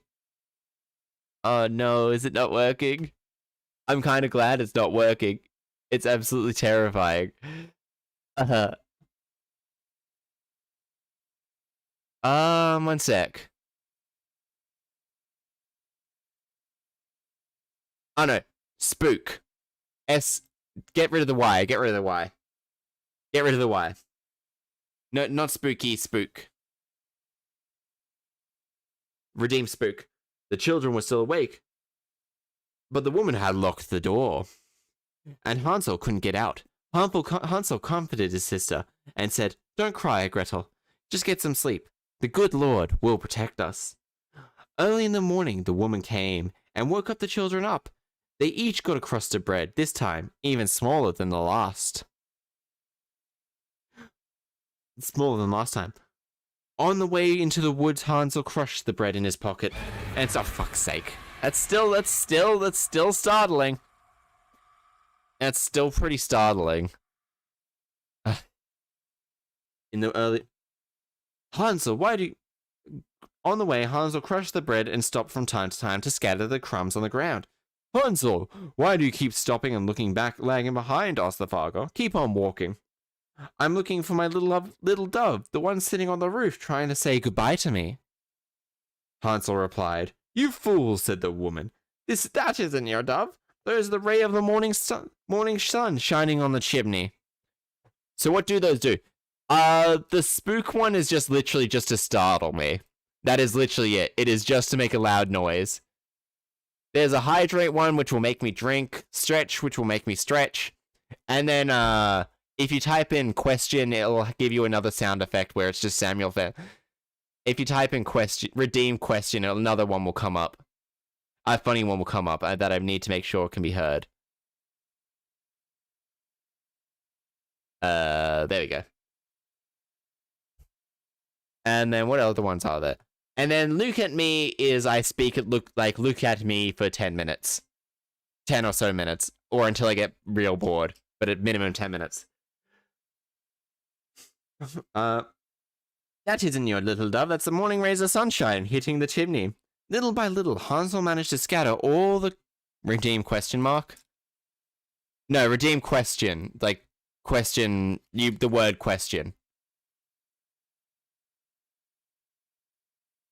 That should work. Oh, one sec, that might not work. Well, I'm a mushroom. Ah, yeah, no, never mind. It worked. It worked. It worked. Did you hear it? Did you hear it?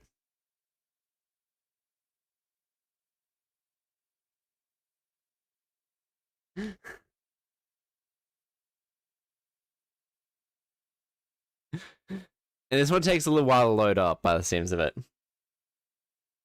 Well, I'm a mushroom. It's literally... It is literally just Samuel L. Jackson saying, well, I'm a mushroom. It took me some editing of one of his lines to actually find that. And by editing one of his lines, it is literally just cutting it short. I'm a mushroom. It's one of my favorite little sound effects I made. The woman took the children deeper into the forest. To a place where they had never been before. Oh, wait.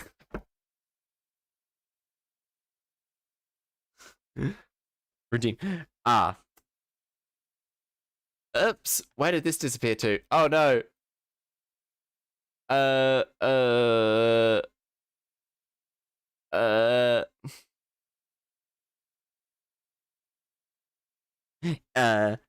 Okay.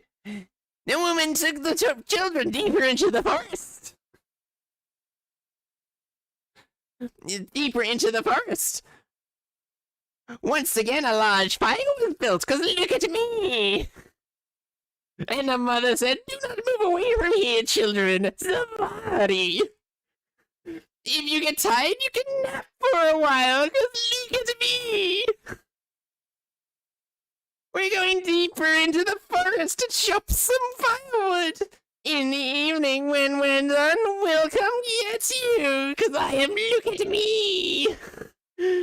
It was noontime and Gretel shared her bread with Hansel, who had used up his bread when he scattered the crumbs on the path. Why do I do this? Why do I do this?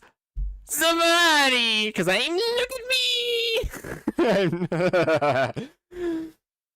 Then they fell asleep. The evening went by, but no one came to get the poor children, because they are not. Look at me! They were awoken, it was pitch dark, and Hansel comforted his sister by saying, just wait till the moon comes up, Gretel. Then we'll see the crumbs of bread I've strewed on the path. They will point the way home to us, because I am, look at me, Hansel.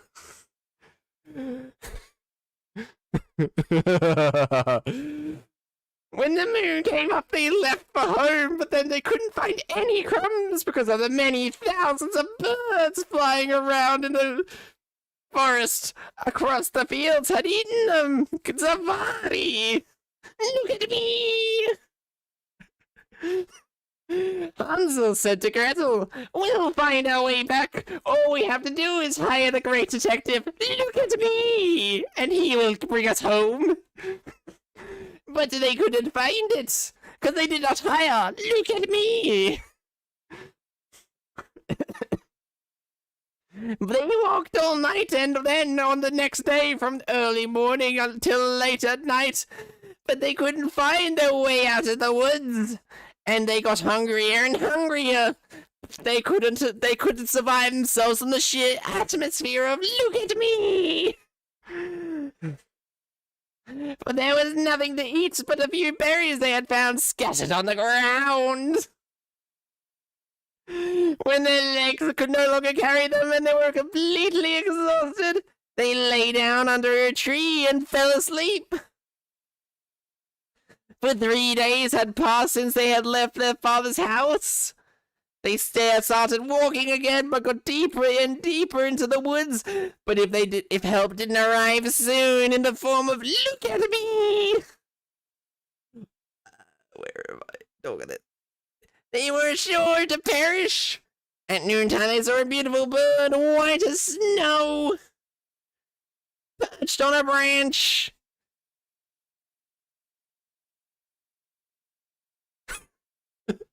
I'm so I'm so glad that you like the look at me. She was singing sweetly, but not as sweet as "Look at me." Then they stopped to listen to it. When it had finished its song, it flapped its wings and flew ahead of them. They followed the bird, which led them to a little house. They followed the bird and led them to a little house, and the bird perched right up on the roof. When they got closer to the house, they realized it was made of bread. Bread? Look at me, is actually gluten intolerant, so that bread, the house sounds awful. When the roof, and that the roof was made of cake, and the windows had of sparkling sugar. Let's have a taste, Hansel said. May the Lord bless our meal. I'll take a piece of the roof, Gretel, and you can taste the window. That's sure to be sweet. Hansel reached up and broke a small piece of the roof to see whether it had been any good. Gretel went over to the window pane and nibbled on it. Nibbled on it like, look at me, would like to nibble on this piece of cheese. Suddenly, a gentle voice came from inside.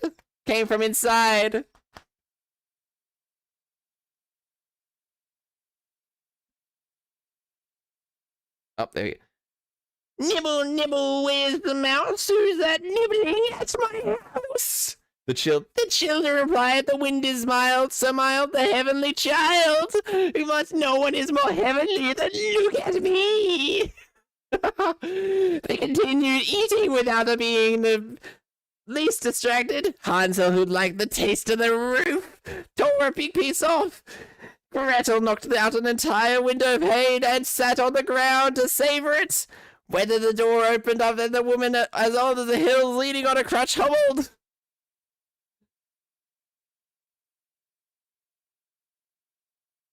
Let's just say to me. Oh, my voice. Hobbled out. Hansel and Gretel were terrified that they dropped everything in their hands. The woman wagged her finger and said, well, dear little children, why haven't you gone to look at me? How in the world did you get here? Just come right in, you can stay with me. Look at me. Yeah, they don't get a lot of... The spores are about... So there's 2 types. So 5 minutes, you get 10 spores, but if you're like actively in chat, you get 20 as well. I've managed to get that going as well. So she took them by the hand and led them into a little house. A fine meal of milk and pancakes with sugar and apples and nuts was set up before them. A little later, 2 beautifully little beds were made for them with white sheets. Hansel and Gretel lay down in them and felt as though they were in heaven, because they were basking in the sheer presence of look at me. The woman had only pretended to be kind, unlike the truly modest look at me. She was really a wicked witch who waylaid little children and built a house of bread just to get them inside. That sounds like another little strategy that will get shanked in prison. Just like, look at me, we'll shank this witch. As soon as the children fell into her hands, she killed them, cooked them, and ate them. That meant a day of feasting for her. Witches have red eyes and cannot see very far, but like animals, they do have a keen sense of smell. Like me, look at me, just check out my snoz. It's so long, because I am, look at me.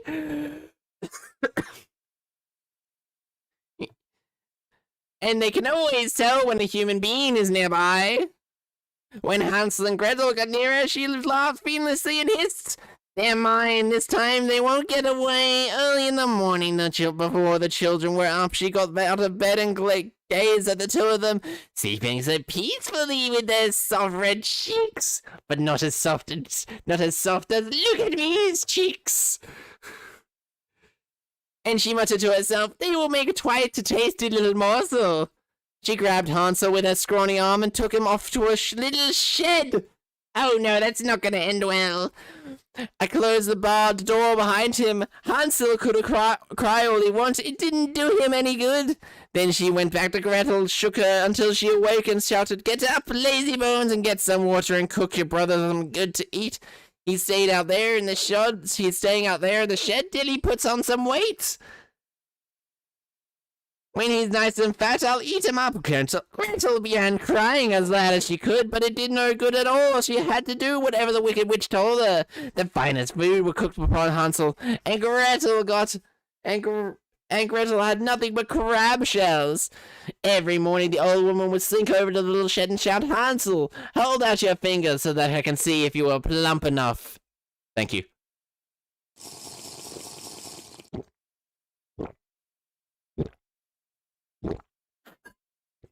Thank you. I had a nice drink. Thank you for keeping Look at Me hydrated. Every morning, Hansel, hold out your fingers so that I can see if you're plump enough. Hansel would stick a little bone through the bars, and the old woman, who had poor eyesight, believed that it was Hansel's finger and couldn't figure out why he was not putting on weight. When a month had gone and Hansel was still as scrawny as ever, she lost patience and decided she couldn't wait any longer. "Hey there, Gretel," she shouted at the girl. "Get some water and be quick about it. I don't care whether Hansel's lean or plump. Tomorrow I'm gonna butcher him and then cook him up for dinner." The poor little girl's sister sobbed in grief, and tears flowed down her cheeks. Oh, God damn it. Tears flowed down her cheeks. "Dear God, help us," she cried. "If only the wild animals in the forest had eaten us up, at least we would have died together." "Save me, you're blubbering," the old woman said. "Nothing can help you now, except for, you guessed it, look at me." Early in the morning, Gretel had to fill her kettle with water and light the fire. "First, we'll do some baking." The old woman said, "I've heated the oven and kneaded the dough." She pushed poor Gretel over to the ovens, from which the flames were leaping. "Crawl in," said the witch, "and see if it's hot enough to slide the bread in."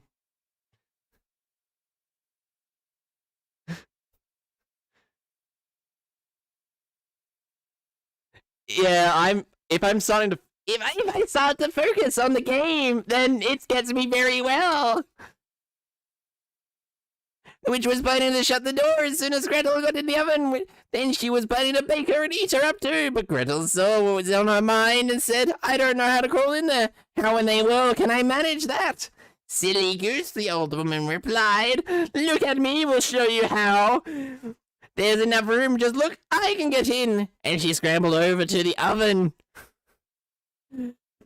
and stuck her head inside. Gretel gave her a big shove and that sent her sprawling, then shut the iron door and bolted it. Oh, cannibalism. All mushrooms are cannibals, according to Look at Me. Ew, the witch began screaming dreadfully, but Gretel ran off and the godless witch burned to death in a horrible way. Ooh, fun. What a fun, Look at Me. Sounds like they should have done something of it. The witch should have been a little bit more responsible. Like me, look at me, somebody. Gretel ran straight to Hansel, opened the door to the little shed and shouted, "Hansel, we're saved, the old witch is dead." Like a bird fleeting its cage, Hansel flew over the door as soon as it opened. How thrilled they were! They hugged, they kissed, and jumped over and up and down for joy. Since there were nothing more to fear, they went right into the witch's house. In every corner there were chests filled with pearls and jewels, much like that mask fellow who may or may not be Look at Me. These are even prettier than pebbles, said Hansel, and put what he could in his pockets. Gretel said, I'll take home some too, and filled up her little apron. Let's get going now, said Hansel. We have to get out of the witch's forest. After walking for several hours, they reached a lake. We won't be able to get across, said Hansel. There's not a bridge in sight. There aren't any boats here either. Either, Gretel said, but here comes a white duck. She will help us cross if I ask, she shouted. Help us, little duck. Swim to us, then we're in luck. Nary a bridge here, far and wide. Help us, give us a ride. The duck came paddling over, just like look at me, to a case. Hansel got on its back and told his sister to sit down next to him. No, said Gretel, that'd be too heavy of a load for a little duck. She can take us over one at a time. That's just what the good little creature did. When they were brought safely to the other side and had to walk for some time, the woods began to look more familiar. Finally, they could see their father's house in the distance. They began running and raced right into the house, throwing their arms around their father. The man had not had a happy hour since he had abandoned his children in the forest. His wife had died. Gretel emptied her apron, and pearls and jewels rolled over the floor. Hansel reached into his pockets and pulled out a handful of jewels one after another. Their worries were over, and they lived together in perfect happiness. My fairy tale's done. See the mouse run. Whoever catches it gets to make a big fur hat out of it. And that is the tale of Hansel and Gretel, spoken by the famous Look at Me! Oh my god, my throat. Oh, yes. Yes. So, if anyone did pop in during that, I do wholeheartedly apologize. That is Look at Me reading fairy tales. So, now that's over with, I would just like to say thank you everyone who tuned in. Thank you for the redeems. Those are actually a lot of fun. You can use them both over on Twitch as well as YouTube. So if you don't want to use them on YouTube and you want to use them on Twitch, but also if you want to use the channel points on Twitch, and then save these points up for here. Magma. Thank you for the story. Oh my god, my throat.